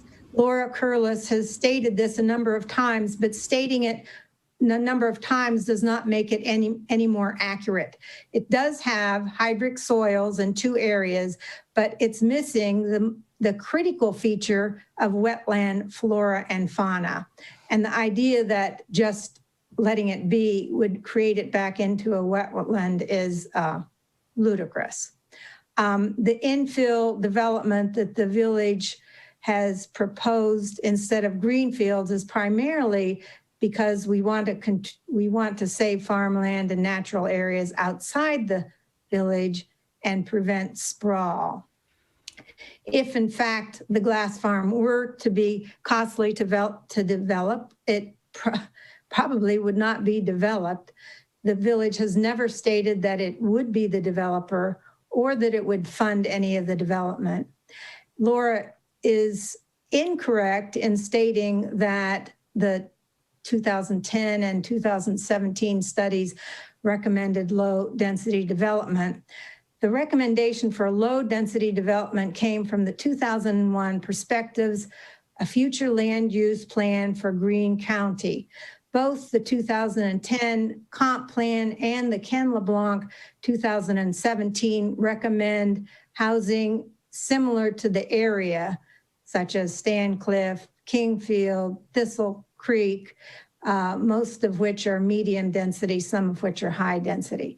The one thing that I do concur or have some agreement with Laura, although she mischaracterized it, which she didn't state, but did state in her proposal, is to consider what's called conservation development.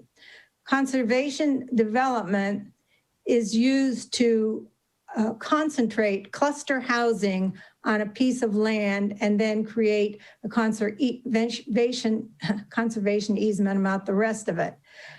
The idea for conservation easement, though, is that you have a number of houses on a small area of land, and then you put a conservation easement on whatever the rest of the area is. But it's generally not used for several homes with large parcels. It's more smaller homes with smaller parcels. So the idea that we could have conservation development on the glass farm is something that I think the Environmental Commission would support. And in fact, the areas where there are hydric soil, which are 2 areas out of about 5 different kinds of soil types, are probably where some kind of wetlands, stormwater management processes would happen. So I'll put that in the next council packet. Okay, thank you, Mary Ann. Actually, I had a question. Lisa, I'll get to you next. I had a question for Aaron. In a comp plan, can we propose more than one, I guess, zoning possibility for a property or parcel? Yeah, in fact, I have that in the transition areas, just east of Enon Road. I think that area just east of Enon Road, near this area. I think that parcel could go either industrial or residential, depending on market forces, and I think it's appropriate in both ways. It probably leans a little bit more residential but you have been building industrial in that area as well. So, yeah, I mean, I certainly, if you wanted to have a district with a number of options or concepts, absolutely, that's appropriate. Okay, thanks, Aaron. Lisa Krieger? Yeah, that's very much what I was going to ask. I mean, I was wondering if the plan could state that we were considering medium density or the conservation easement, which, based on what Mary Ann McQueen said, would mean that there would be some elements of the property or plat or whatever you call it that is higher density, but that was by design in order to leave other aspects of it undeveloped. So I was very much going down the same line. Thank you. Okay, thank you. All right, any other comments from council? Okay, so, again, to clarify, the motion is to remove this from the plan. Judy, let's go ahead and call the roll. All right, Krieger. No. McQueen. No. Stokes. No. Curlis. Yes. Hausch. No. Thank you. Okay, so at this point, Laura, were you going to say something? I was going to make a motion, but I defer until Laura completes her points. Okay. I was going to make a motion to add an alternative map for that area, a plan for that area for conservation development. Is there a second? Okay. Okay, I'm not hearing a second. Okay, anything else, Laura? One final thank you. And I asked the village manager to bring up on the screen my exhibit B.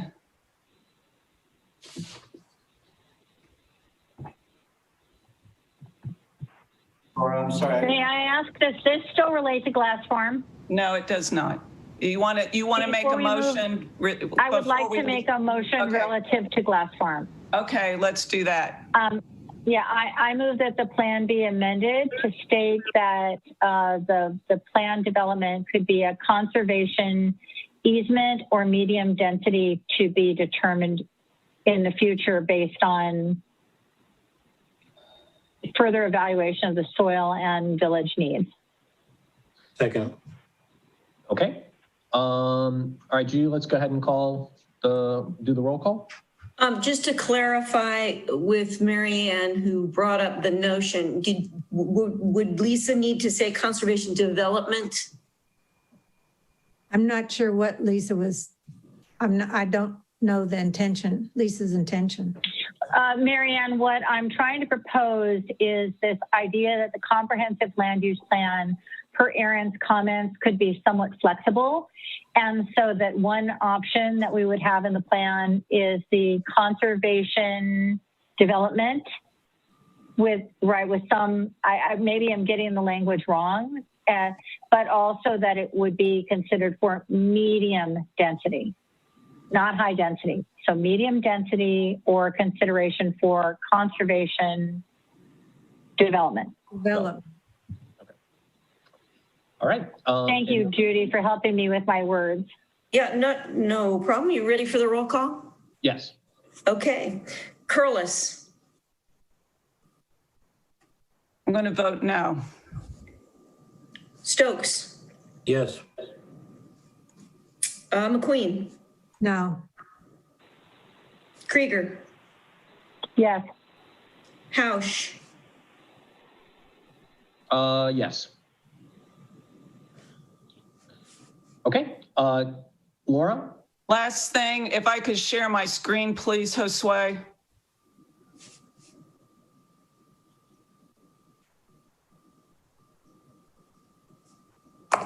You should be able to share your screen.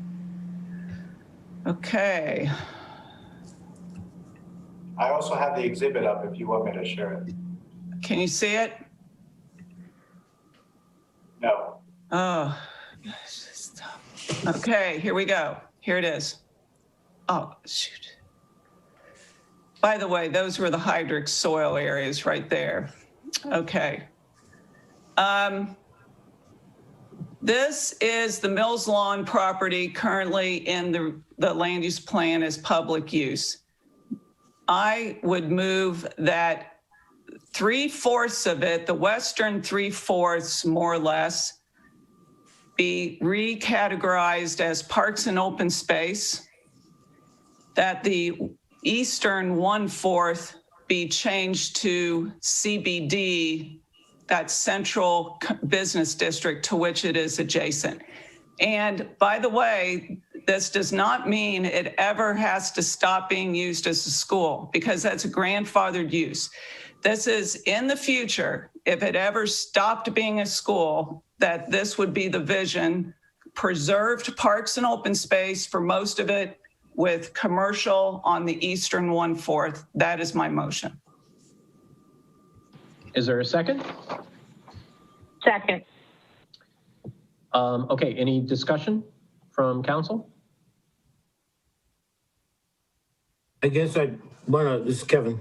I guess I want to get some more clarity. I mean, we had discussions a little while ago where the public weighed in about, making something very definitive in the plan tends to tie you to doing that, regardless of whatever else happens in the future.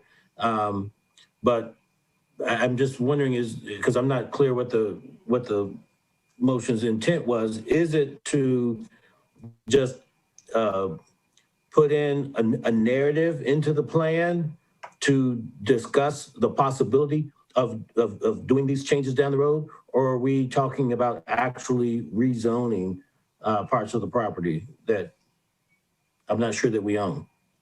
Well, but Kevin, the whole comprehensive land use plan is about designating ideas about future use for lots of properties we don't own.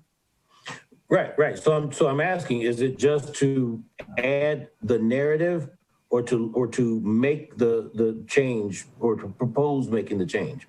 Yeah, to propose to recolor the map so that most of that current public use area, because right now it's designated, I believe somebody said medium density residential. I mean, that's obviously not the current use, but that's what it's designated. So the future vision would be to keep that green space, most of it, except for the current footprint of Mills Lawn, which is already impacted property, that footprint, which is basically the eastern 1/4, would be added to the CBD. Okay. Any other, Marianne, did you have a question or comment? Mostly when we're done with this, I want to have a discussion about how long we're willing to go for this council meeting. Yes, and that is definitely the next thing we'll do, as we mentioned before. Anything else? Lisa? Yeah, I mean, what I think I'm hearing is that this leaves our comprehensive land use plan in a position where we're signaling the importance of green space on the Mills Lawn property in a sustainable way, rather than having that space become a development. And that we have a vision that it could be along one part of it, an extension of the business corridor, but that the rest of it, we're saying, no, it's not, we want to consider in the future rezoning it to retain green space for the community. And I hear that to be very consistent with what we heard the community members say in terms of retaining the nature of that residential area, the nature of Mills Lawn as it is, for the future possibility where there may not be a school on that property anymore. That's my take. And Aaron, I want to clarify again. So, like, kind of related to what Kevin was asking, is there an alternative to recoloring and adding to the narrative these thoughts around green space and some CBD development without actually, changing the colors or whatever? Brianna may want to weigh in on this, but from a planning perspective, I think when you designate an area, park or open space, that tends to be what people expect in the future. So you're really, from a public policy standpoint, kind of casting the lot on that property. Now, if this is a future land use plan, it's not zoning, so you're not rezoning it. You're guiding those principles, but it will lead the public and the future developer that is what the intended use is in the future. There's certainly, we could do, add another concept, but I think that, so we went back and forth on this property, truthfully, about, do we extend the CBD over the footprint or near the footprint of the school, and to leave the western 2/3, because it's really about a third, leave the western 2/3 as open space. As I mentioned in the Planning Commission presentation, because of the uncertainty of where the school district was going, I would say we made a conservative decision to leave it, to put it as public use. And if there was a future discussion at some point in time, depending on what the school district decides or what the voters decide, then you can revisit it. So that was our logic, was we didn't want to throw a wrench into whatever was happening with what the school district was doing. Because the other issue you've got is eminent domain. That is school property. They are a political subdivision with full eminent domain powers, just as the village has.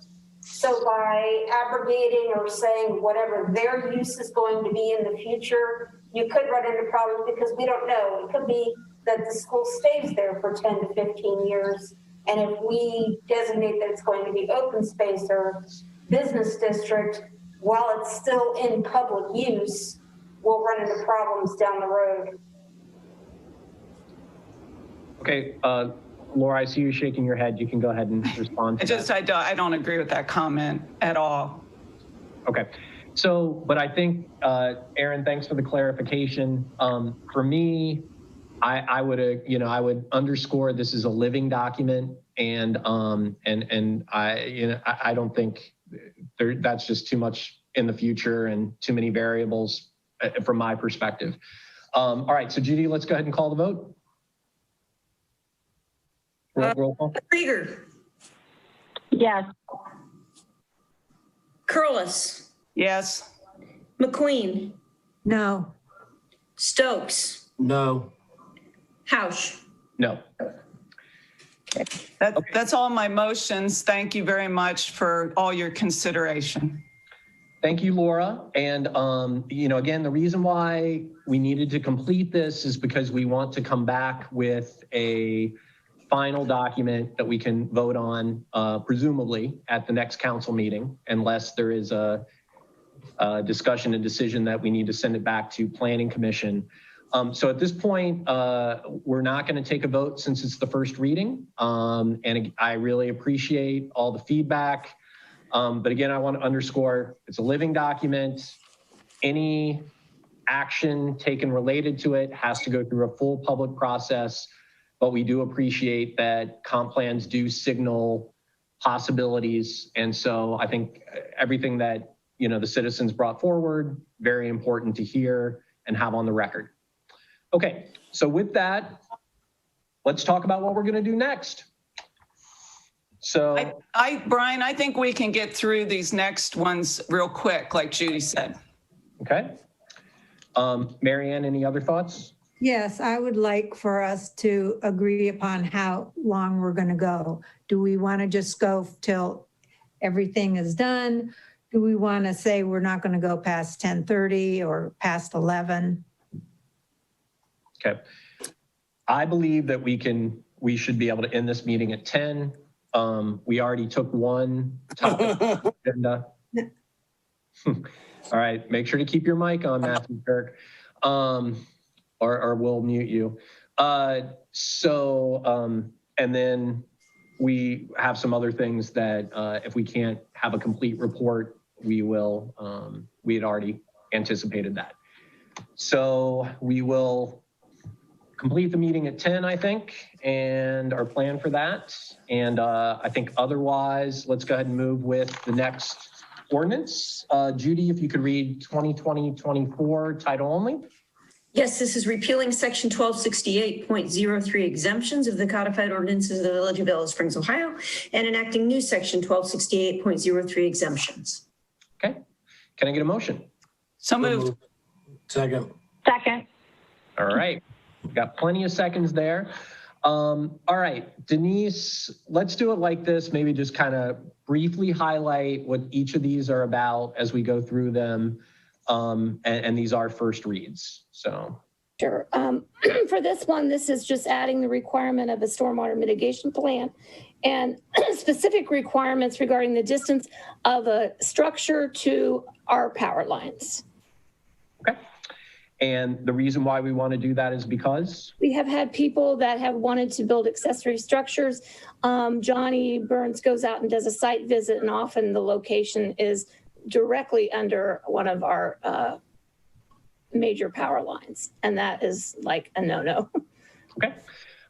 Do any council members have any questions or comments?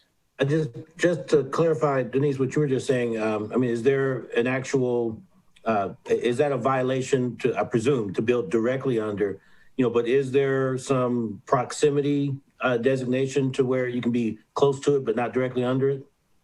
Well, Johnny, we have specific language as how far away he wanted it, but that's really Johnny's call. I don't know. I'm sure that Greene County building regulations would have an issue. He is online if you want to get his comment about it. Johnny? There is specifics. I'd have to get into the code book, but even for like a swimming pool, it's got to be 25 feet away, Kevin. So we have properties in town right now that they have allowed to build directly underneath, which is an absolute no. I think it's got to be at least 10 feet to the side of the A or C phase, but I could get you this, the actual language. Okay, thank you. All right, any other questions or comments? Okay, if not, and we will have a public hearing at our next meeting. Judy, let's just do a quick roll call. Okay, Curlis. Yes. Stokes. Yes. McQueen. Yes. Krieger. Yes. Hausch. Yes. Thank you. Next up is ordinance 2020-25, again by title only. All right, this is repealing section 1268.06 review standards of the codified ordinances of the Village of Yellow Springs, Ohio, and enacting new section 1268.06 review standards. Okay, can I get a motion? So moved. Second.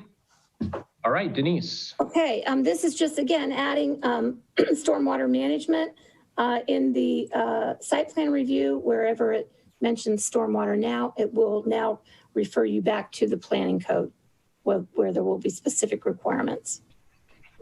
Okay. Any questions or comments from council? Okay. If not, let's go ahead and do a roll call on this one. Again, there'll be a second read on October 19th. All right, Krieger. Yes. McQueen. Yes. Stokes. Yes. Curlis. Yes. Hausch. Yes. Thank you. Okay. Next up, 2020-26, title only, please. All right, this is repealing Chapter 1260, General Provisions of the Codified Ordinances of the Village of Yellow Springs, Ohio, and enacting new Chapter 1226, General Provisions. Can I get a motion, please? I move. Second. Second. Thank you. Denise? There's 5 points to this one. It will require uncommon lot configurations to go before the Planning Commission for approval. It will allow for a minimum width of 12 feet, excuse me, for driveways. It will clarify how an accessory structure is measured when considering setbacks. We do have a visual of that already in the code, but is often misconstrued. So now it actually has text to go along with it as to how a person measures the building. It's not just the building footprint, but it's the roof edge to a setback. And then also has that language in there about the distance of a structure to power lines. It adds more language again in accessory structures about stormwater management and the appendix stormwater guidelines for low impact development. And then it also adds under stormwater those requirements that are in the planning code. It will refer a person back to the planning code. Okay, thanks, Denise. Questions or comments from council? Okay. Matthew Kirk, do you have your hand up for this one?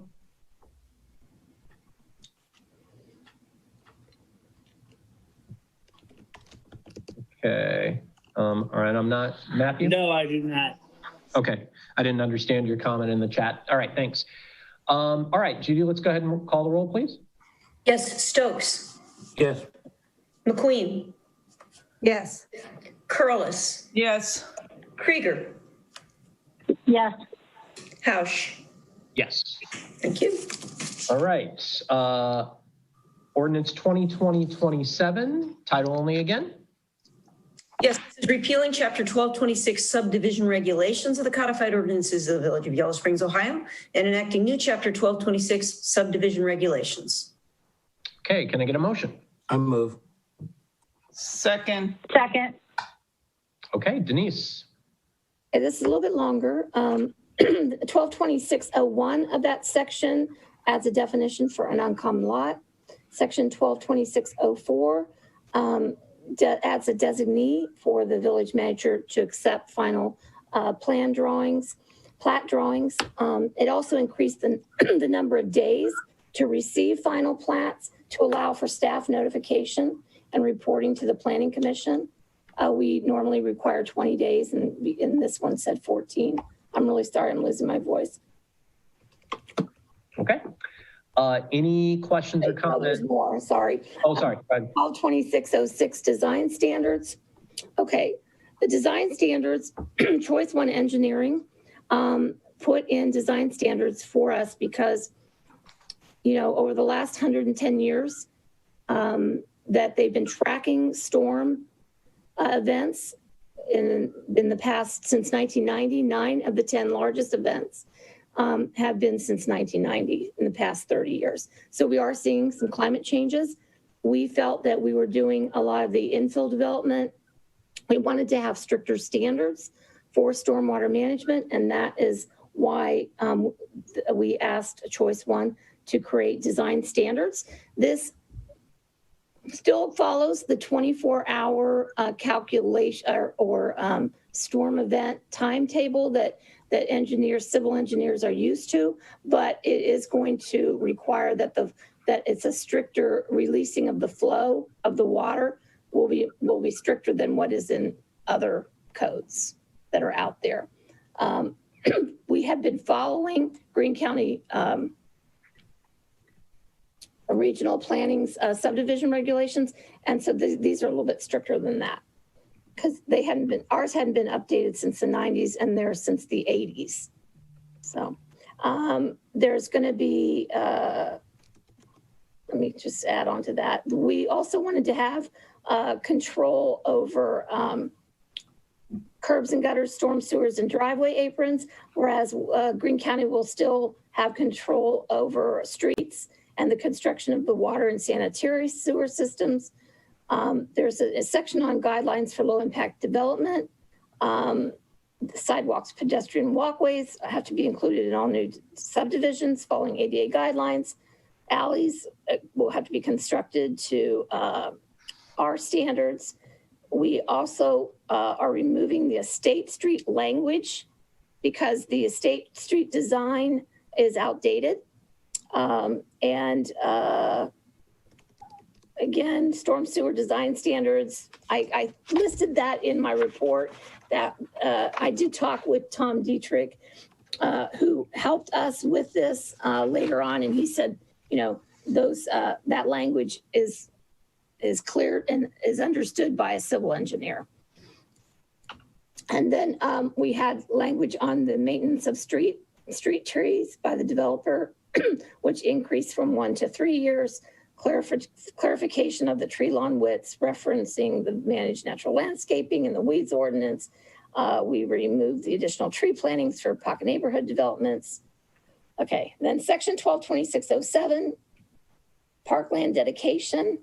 The previous language was written for subdivisions of 50 acres or more. This new language is based on 5 acres of 1,000 persons and will allow for us to, any new subdivision that comes in, a larger subdivision, will now have a basis to require parkland from what was previous. 122608 just includes material and installation procedures that we're going to have on file here at the village. 122611 minor subdivisions goes back to requiring all electric lines be underground and follow stormwater guidelines. Same with replats in section 12. Section 13, subdivision regulations. We're adding a parkland dedication fee for any new subdivisions of less than 5 units, a flat fee that would go of $500 per unit that would go into a park and recreation fund to be used towards a park that is in that area of where this minor subdivision is being proposed. And then 2028, that's it. That's it. All right. Thanks for getting through that, Denise. All right, I have 3 comments for our second read. The first one is I want to understand why we need a minimum driveway width. Secondly, better understanding of why no estate streets and why do we need to require sidewalks for new subdivisions. And then regarding the tree lawn section, I want to make sure that this reflects some of the work that was done when we started putting together a tree ordinance, and I'll specifically reference West South College and some of the issues that we have there. So just so you and Johnny and whoever are aware that those are things that I'm going to want to follow up on the second read. Okay. Okay. Any other? Yes, yeah. Marianne? Yeah. So this ordinance and the next one, there's a lot in both of them. And it's very unfortunate that we don't have time now really to get into them. And that we'll have to do it for the second read. But the one concern that I had in this one was about requiring underground electric lines, when I understood that there were some places in the village where that was just impossible. So, and I'm going to want to understand that. for next time. Thanks, Mary Ann. Any other questions or comments? Okay, I think there's enough information that we need to get clarified that we do not need to take a vote on this one at this point. And we will certainly have a public hearing during the second read, as we always do. Okay, so finally, Ordinance 2020-28. Judy, again, by title only, please. Okay, this is repealing Appendix Estate Street section from Part 12, Title 2, Planning of the Codified Ordinances of the Village of Yellow Springs, Ohio, and enacting new Appendix Stormwater Guidelines for Low Impact Development. Okay. So moved. And a second? Second. Okay, so this this is replacing the Estate Street design, which I will explain at the next meeting. But this is stormwater guidelines for low impact development. It is going to be something that we will now ask of people who are building any structure that is any development that is under an acre. So that would include if you're building a 800 square foot garage, this document provides a calculation sheet for how you can calculate the impervious surface area and the potential stormwater runoff. This is a way for us to prevent, to slow down, to naturally filter the stormwater that's coming as a result of this structure before it hits our storm sewer. And so the calculation will give, it may end up, they'll have choices. They could do an infiltration trench along the side of the structure. They may be required to plant 3 trees. It's however that storm calculation comes out based on what they are developing. And this would be for any new construction. Okay, any questions or comments? I would just like to say thank you, Denise, for working on this. Thank you, Planning Commission. Thank you, Tom and Nadia, who helped. Thank you, consultants. I mean, this is huge and certainly deserves, I think, some public explanation so people get a sense of what this is doing. So thank you. Okay. Thanks, Mary Ann. Any other questions or comments? Okay, Judy, let's go ahead and do a roll call on this one. All right, McQueen. Yes. Stokes. Yes. Curlis. Yes. Krieger. Yes. Hausch. Yes. Thank you. All right, thank you. All right, so we are going to move into citizen concerns. This is the time on the agenda where we would appreciate any comments about topics that are not on the agenda. Again, we're limiting those comments to 3 minutes, which we will be strict about. And do we have any citizen concerns? All right, Judy, I know you have one to read. Yes, I do, and I've not timed myself. So when I get to 3 minutes, just cut me off. Yep, I'm timing you now. All right. This is from Ursa Northstar. She says, Dear Council, having someone outside of myself determine what it takes to make me feel safe makes me feel extremely unsafe under any and all circumstances. That the state and the feds have declared an emergency based on continuing contradictions and misleading misinformation is certainly an added concern. The political body has been sliding into the abyss of lies and deception for far too many decades for me to put too much faith in anything they say, and especially through a corporately sponsored mainstream media. Hospitals, clinics, medical personnel have given highly contradictory reports based on what they are told. All we really know is that people become ill and die, not that much new information. That they are dying in droves is continuing debate. There are countless professionals, doctors, medics, experts, researchers, specialists, whistleblowers, hardcore scientists, and spiritual warriors who are not tied to financial gain and whose testimony contradicts the official narrative. But as long as everyone is talking about how to feel safe, I can tell you what makes me feel very unsafe.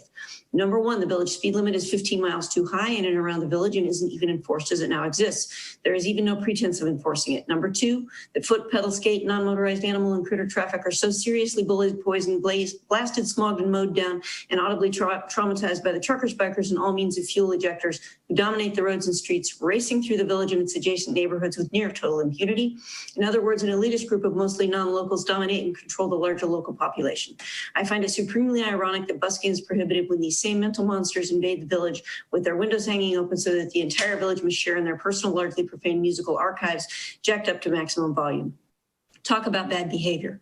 And the supreme irony is that we socially distance humans instead of the heavy metal that on the weekends from dawn to dusk and long after screech and lay rubber through our sanctuary.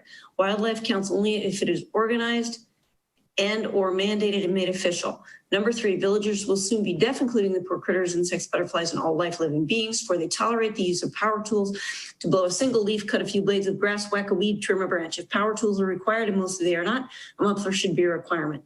The surrounding eco and ecosystem is truly being traumatized, zombie-fried. This is what makes me feel unsafe, fatigued, debilitated, anxious, irritated, dehydrated, etc. Number 4, what makes me feel unsafe is the political body at all levels who are so in my personal business that I won't be surprised if next year I will need a license to scratch my butt. What makes me feel unsafe is the surplus of do this, don't do this. So many nasty, unwelcoming, pretend to be kind signs around this village. I don't know whether to poop or go blind. Guess I'll choose door number 1. Number 5, what makes me feel unsafe is living in a village that does not shelter and feed its homeless population, summer or winter. Shame, shame, shame. Kind, considerate, yes, towards the plutocrats. Number 6, I feel unsafe when the one public restroom closes and finally reopens with abbreviated hours. The green cat bus drivers were the unsung heroes through this cluster F. I'm not calling 2020 the year of the pandemic. I'm calling it the year we all pooped in the woods. Number 7, I keep hearing council reference to bad behavior at the Spirited Goat, not by my perceptions. I find the Spirited Goat to be the last remaining soul kitchen in Dodge. The young blood who flock there do so because they have a clear compass as to who to trust. They're among the most prodigious talents I have ever met in many centuries, real genius, and they consider the goat their home. That's 3 minutes. Okay, and we do have that entire document in the packet, and it was also in the YS News.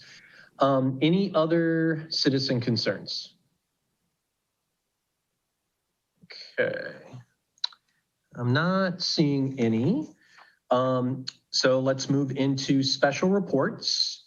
And I think here we had discussed that we will divide these. I saw, is Matt still on? Yes. Yes. Okay. And Matt, are you on for both studies or? I'm on for the stormwater study, not necessarily the. Okay, good.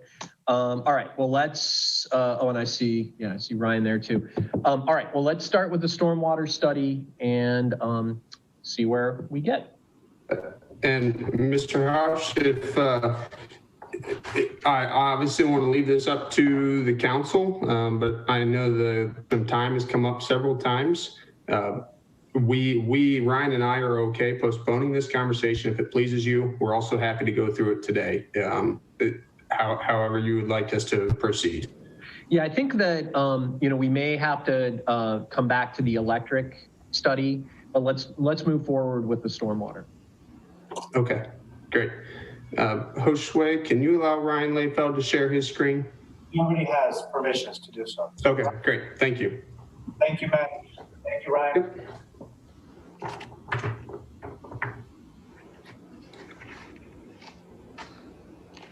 So as he's starting to share the screen here, I'll just introduce myself. My name is Matt Hoying. I'm project manager of Choice One Engineering, and I have Ryan Layfeld here as well. He also is a project manager. He more specifically deals in the stormwater realm. So as we get into the discussion today, he will handle more of the technical aspects of it. However, I would like to start with just kind of an overview of the study and what we were asked to do and have done thus far regarding an analysis of the stormwater. One, we were asked to do a village-wide study of stormwater drainage issues within the village of Yellow Springs. In our experience doing these village-wide studies and trying to get specific recommendations on improvements tends to lead to a very thick document that costs a lot of money to pull together and results in a lot of recommendations with a bill that is not realistic for any community to support the actual improvements that come out of it. So the way that we approached this study, and we had recommended approaching this study, was to look at the village as a whole, kind of at a high level from a stormwater perspective, and come back to the village with those results and implement the village input. We can look at the numbers as engineers. We can look at the numbers and say this area drains well, this area does not. But we're not the ones who live in the village. We're not the ones who see that the flooding that may occur or hear the complaints that the stormwater issues cause. So really what we like to do is start at a high level, analyze the system, make sure that we have a idea of what's going on, and then present it to village staff, council, planning commission, whoever may be involved from that standpoint, and ask for their input to help guide us in a direction that may result in a more targeted approach of improving the stormwater system so that we can work within a budget that is feasible to anticipate the village may actually be able to move forward with some of our recommendations.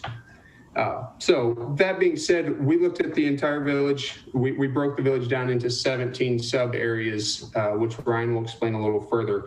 And what may probably not come as a surprise to you all is that many of those areas had stormwater runoff deficiencies as far as the management system goes. That's size of pipes, size of open swales, basically not being large enough to control the amount of stormwater that's being produced over that area.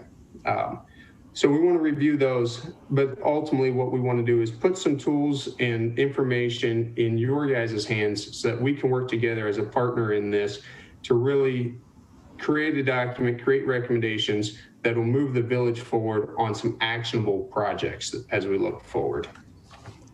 So with that being said, I'd like to turn it over to Ryan, and he can kind of explain the details of the study a little bit. We're going to try to keep this high level. At any point, if anyone would like more information, we're happy to dive into that. Please just let us know.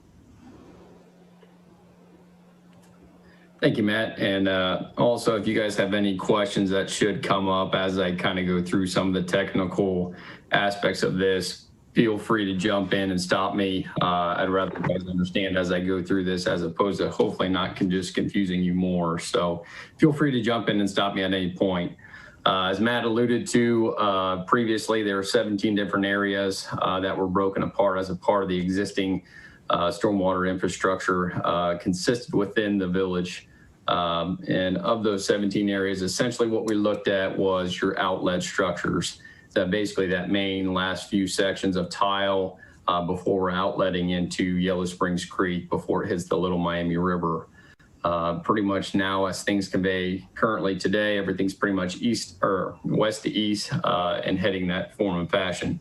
So essentially what we are looking at is analyzing those structures and ranging from stormwater frequency events, so different intensity events ranging from the 2 to 50 year.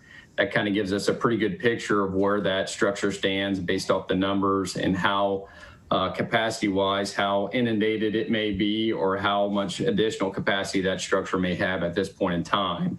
However, really that threshold of what we analyzed to, of what we determined whether it had extra capacity available versus something that maybe was not adequate enough was essentially that 10-year storm frequency. That's a good engineering standard practice that's utilized pretty consistently throughout the state and even beyond that. So it was a good standard and a benchmark to kind of analyze where we are today and maybe where things maybe need to look and progress in the future.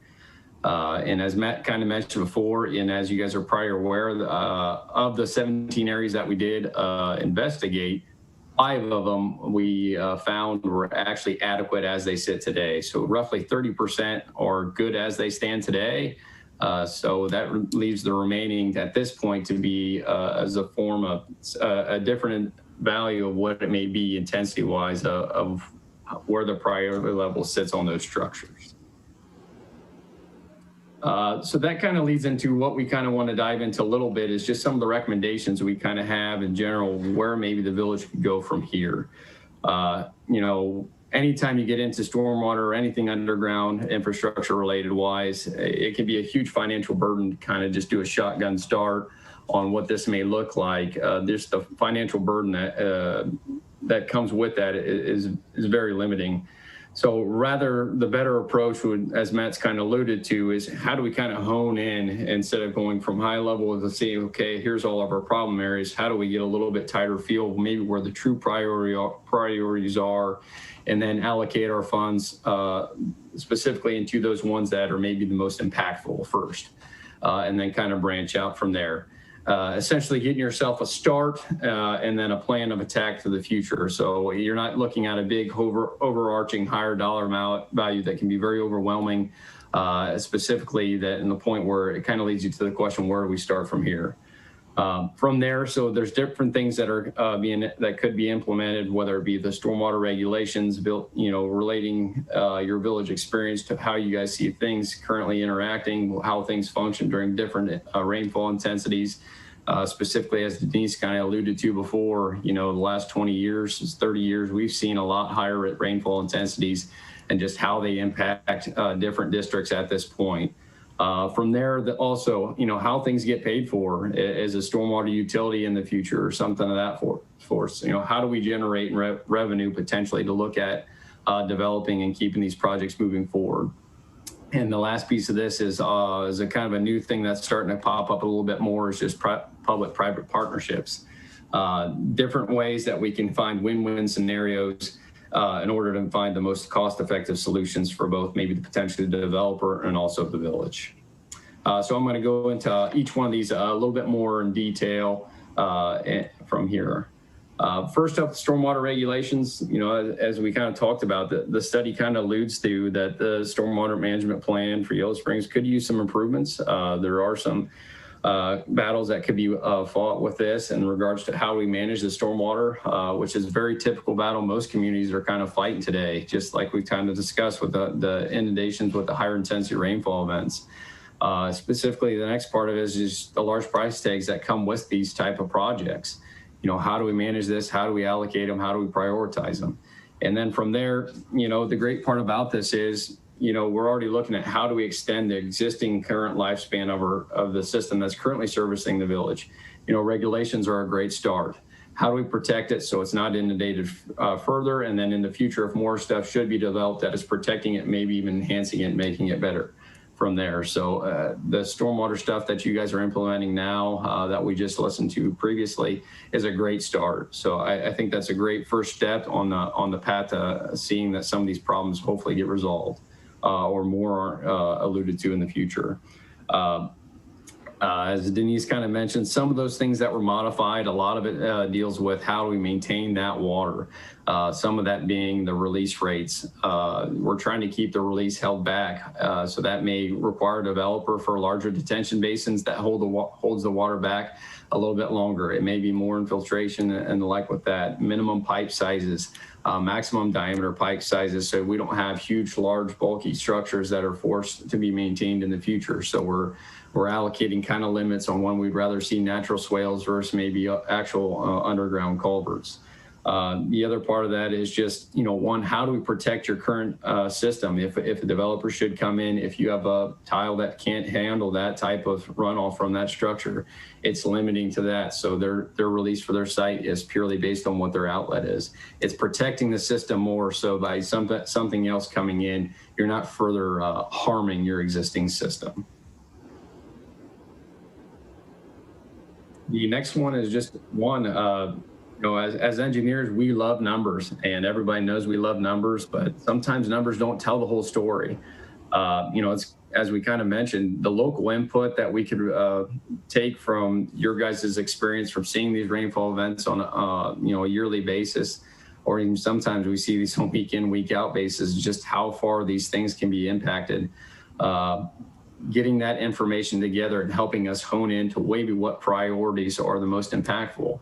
A good example of this, our numbers could allude to, a culvert in Area A, for example, to be the most impactful based off the numbers, based off it being maybe the biggest discrepancy in tile size. But however, it may be the least impactful because currently maybe it's flooding side yards and maybe just grassy areas. I agree that it's not an ideal situation. It's something most of us wouldn't want in our yards, but if there maybe, for example, is an area G where maybe it's just a small discrepancy in the difference in tile size required, but it's inundating a structure, or it's flooding roadways for long periods of times, or driveways, for example, or another thing, forcing people to be stuck in their homes for longer periods of times. Sometimes those are more impactful and or need to be dealt with and addressed first before we're worrying about side yards. So that's where we want to kind of take your guys' knowledge of what you've seen throughout the village and take that and hone that in maybe on specific areas, but maybe even what the numbers don't even say at this point. Numbers are great, but when we can blend that with a good partnership with you guys as the village and understanding maybe where some of those areas could be prioritized differently, it's really a win-win for everybody in the future. Next one is the stormwater utility. As you can see on the screen, there's some advantages and disadvantages to this one. Obviously, the advantage in what it actually is, it's a means of generating revenue. How do we pay for some of this stuff? Today, typically how we pay for a lot of this stuff is usually out of the rainy day fund, and that's really no pun intended at that, or even your general funds. You're kind of taking from one fund to pay for something really that can't self-support itself. It's essentially just a different type of utility entity, no different than how you would view your water or your sanitary systems. It's not something that's terribly utilized today at this point, but it is something that is starting to grow some trends and some feet and head toward that direction. A lot of communities are starting to go there just because of the issues that we've seen with the higher intensity rainfall events. But the biggest thing that we see with this is residency. This potentially as another tax. So one thing that we would highly encourage or recommend, if this is something you were interested in, is definitely look into some sort of public education phase with this. Really help them understand what this looks like, what's being impacted, what is your 5 to 10 year plan potentially on how this money is going to be spent, allocated, et cetera, et cetera. Other parts of that may be just educating them what this is being actually spent on, whether it be leaf collection, other things being street sweeping, maintaining your existing system, replacing catch basins that maybe broke down, tore apart, new system, flooding issues, et cetera, et cetera. The better we can explain, clarify, and define how this is being spent, a lot of times it's a little bit easier for folks to understand maybe why this additional fee may be assessed. So that's the big proponent to that one. And lastly, but not least, is the public-private partnerships. This was one that was not so distant past. This is in Tip City, Ohio, where a larger developer came in and wanted to put their facility out in an industrial complex area. The issue was, as you can see on the right-hand part of the screen, there's an existing storm tile that was running along the highway there. Unfortunately, that tile was very undersized and could not take the development of this size. So it took a partnership on the developer's end and also the city's end on how do we maintain and keep this. So one, we don't have the huge burden of the cost of upsizing the storm sewer, but also manage what they may potentially need to send to that area. So as you can see, we kind of highlighted the 3 different detention areas that they placed throughout the property in order to maintain that stormwater for an extended period of time. So it was larger basins that held it a longer period of time. Similarly, what we're kind of talking about already with our stormwater regs. So it's one way that we can kind of blend and work together with developers at times. How can we find a win-win solution for both of us, which in the long run can potentially be more cost effective. One, they're already out there moving dirt to help develop that site. So to be out there, maybe make a detention bond a little bit bigger at that point in time is very cost effective when it comes to potential impact of what it saves on upsizing, thousands of lineal feet potentially of stormwater infrastructure. So another great component to keep in mind when some of this stuff comes up in the future. And with that, I'll kind of turn it back over to Matt kind of for the recap. Thanks, Ryan. So one thing we want to make sure that you guys are aware of, this situation is not unique to the Village of Yellow Springs. A lot of communities are dealing with stormwater management issues. Some of them are in very similar situations where it's a combination of higher intensity rain events that we've been having recently, as well as older structures, older pipes that are in the ground that were probably installed before any sort of stormwater regulations were put in place. And so they have large areas draining through small diameter pipes that just can't handle the capacity. This, so we've seen this a lot. There's a lot of different ways to go through this. The village, in my opinion, is already starting to make some great strides with modifying their stormwater regulations to address those more intense rainfall events that we're getting. But there's more that needs to be done. And that's kind of what we want to present to you tonight, is some options of things that can be done. You know, we can come and say, all of, you know, these areas, the storm sewer needs to be upgraded, and the price is going to be plus or minus $200 to $250 a foot to do that. It doesn't take very many feet of stormwater, storm sewer to get up to $1 million price tag, over $1 million price tag. And that's why we feel it's important to start someplace. We really like the revenue generation that a stormwater utility fund provides. We've been helping places like the city of Riverside implement those, city of Wapakoneta implement that. However, we also understand that that's something that residents don't easily take kindly to, because they do see it as another tax. And so this public-private partnership could be a good option. But ultimately, at the end of the day, what we want to do is be a partner with the village, provide you the information that we can to help, so that we can help each other hone in on those areas that really need the improvement first. And we can come up with a plan on how do we tackle those. There's grant fundings out there. One example is the old laid up stone culvert that we just applied to Ohio Public Works Commission to replace on the north side of Dayton Street from Winter Street to the John Bryan Center.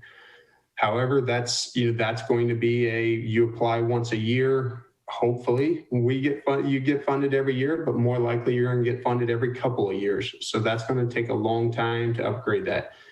So we do feel that some effort from the village to start tackling some of these will also help. And we just kind of want to provide you that information so that we can have a discussion with the village to say, where do we want to start first? And then we can come back and use our resources and our experience to figure out how to help get it funded. All right. Thank you, Matt. Thank you, Ryan. Great work. And we really appreciate you kind of breaking it down and focusing on those recommendations. So questions from council? Yes, I have a question. I'm not clear whether choice one has done the work that they've done, studied our stormwater system, made recommendations, and we're done with that, or whether this is in the middle of the process and we're still planning on engaging with them to get started and remedy the situations, or where the ball is. Thank you. So where I would say the situation is right now is we're kind of at the halfway point. We've provided some high level information that identifies some areas that could use improvement and some ways that we could tackle that. But we haven't committed anything to fully, hey, here's a design, here's the exact plan on a way to improve this, and we're ready to go make the open swale wider, replace that 8-inch diameter pipe with an 18-inch diameter pipe. So we're kind of right in that middle where we're still looking for some direction.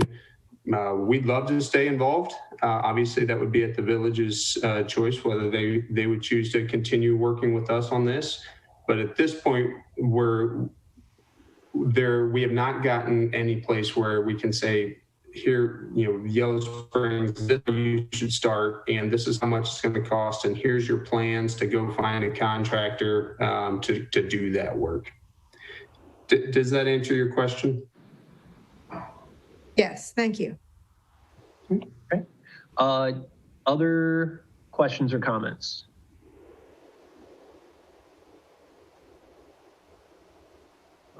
Well, I have a question. I specifically wondered, in the study, there were a couple particular roads that were called out, Rice Road, and it was one of them. And I wonder, were these focused on because of what you mentioned earlier about the, what is it, sort of the, what's most impactful, or why those particular streets?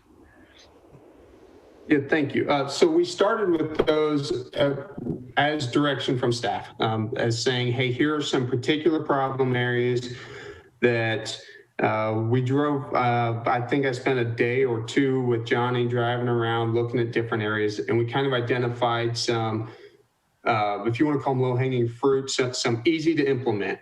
Is probably a better way to explain it. Some easy to implement improvements that could be made that would address known problem areas. We had made some recommendations for low-cost improvements in those areas. So those were ones that we felt we can move forward and say, here's a definite recommendation that we would say is going to help this situation. It's going to be either low cost or low time to implement. Gotcha. Thank you. Any other questions or comments from council or citizens? Okay, Josue, Johnny, anything you want to add? Thank you, Brian. I just want to add that I started the year bringing some of these recommendations that the team has proposed as next steps. There's a couple low-hanging fruits from the regulations.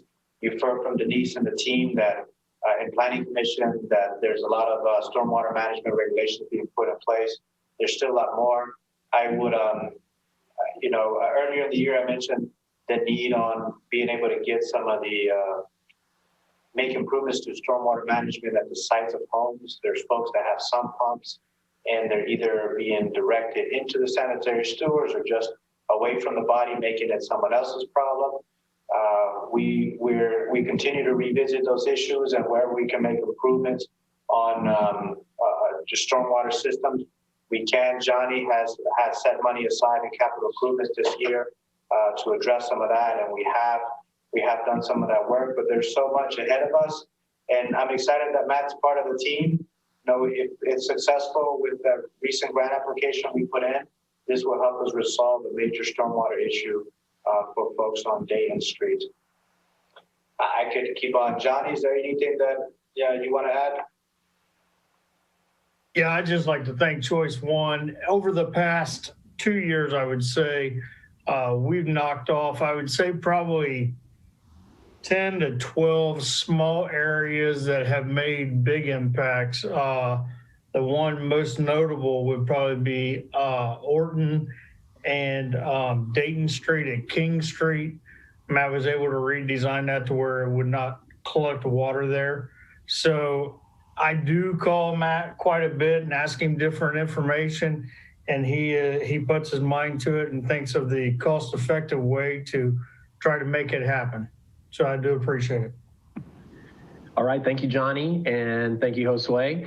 Well, it certainly seems that this will be a topic that we'll come back to as we start to think about a strategy related to those recommendations.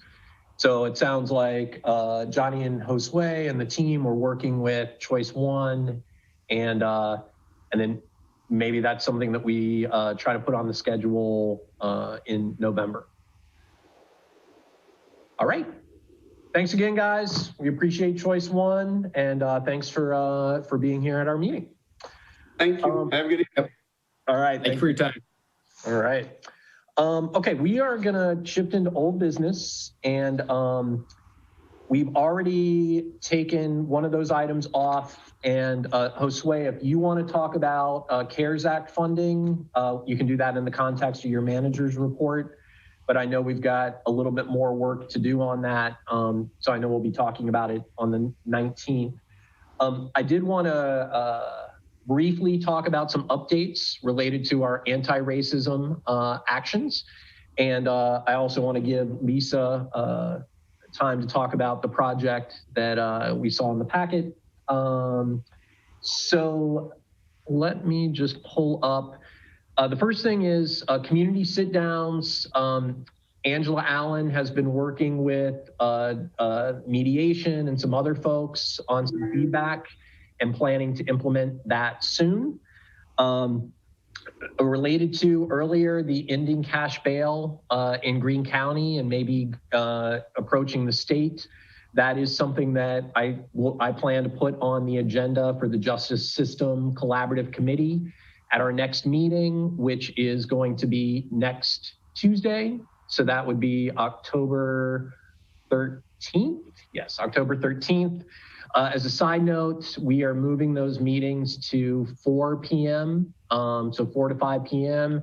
And I do want to highlight that we now have a SharePoint site for all of this work, which if you'd like access to that or information about how to join those meetings, contact myself, Lisa Krieger, or Josue to get that information. I know that Mary Ann's been working with Jamfi and Judith and others on the being prepared for, preparedness training related to escalation in events. And so we will also be talking about that more at our meeting next Tuesday. Kevin is working on some documents with his team on implicit bias and other training and how we track that and make sure that the entire village team, including council, is involved. And actually, those were the things I wanted to highlight. So Lisa, I'm going to turn it over to you. Sure, I'm really excited to give a very quick update on a public art project that has been envisioned and then facilitated by local artist Nigiwa Orime, as well as a couple of youth from the village. It's a public art collaborative project. And I'm showing here just a mock-up of what it's going to look like. Nigiwa has been working with young artists in the community to create these social justice banners. And the beautiful thing about banners, as opposed to mural installation, is that these banners can be used by community members. They become assets for the community in a lot of different ways and applications. But in their initial installation, we're going to be working in collaboration with the wonderful folks at the hardware store and the Baldwin family who own the building to do an en masse installation here on the side of the hardware store. The members of the Art and Culture Commission are Cheryl Durkins, John Fleming, Catherine Roma, Amy Wamsley, and Brian joins me as the alternate to this. We're recruiting additional members and have other projects in the pipeline along this line that support village values and engage community artists in creative work. The plan is to install this on Wednesday morning, starting at around 8:30 in the morning. It's going to be a bit of installation to get it up there. And then I'm in touch with representatives from the Speaking Up for Justice rally in hopes that we can celebrate this installation, having the artists comment at the rally, and then that the march could maybe march past this so that everyone can see it. But it's certainly very visible, as you can see. And I'm very excited about this project and grateful to Art and Culture Commission for persisting despite the challenges of our COVID times, and extremely grateful to Nigiwa as well as the other artists for their contributions to this project. Questions, comments? I just think it's fantastic. Yeah. Yeah, and I really appreciate, the focus of the Arts and Culture Commission on social justice and just how important, this is in bringing this forward. So great work. Thank you. All right. Anything else before we move to the manager's report? Okay, because we do not have any new business. So Josue, you've got about 9 minutes. All right, 9 minutes. Thank you, Brian. I've included my report in there, so I'll just touch on the highlights. I'd like to start with the CARES Act, since that's information that's somewhat time sensitive.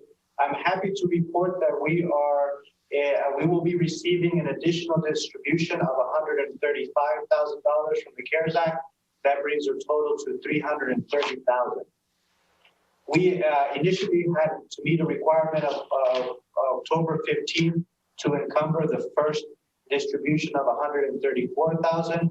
We did that successfully on September 30th because we wanted to meet that reporting deadline by the 15th.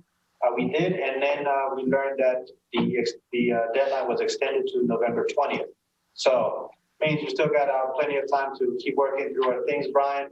I'm open to receiving the project proposals. Laura Curtis and Brian talked about the HVAC systems. Brian's followed up with that, so we've got that on the project list. So if you have any more ideas, I know Marianne, you reached out about rental assistance and utilities. So keep those ideas coming.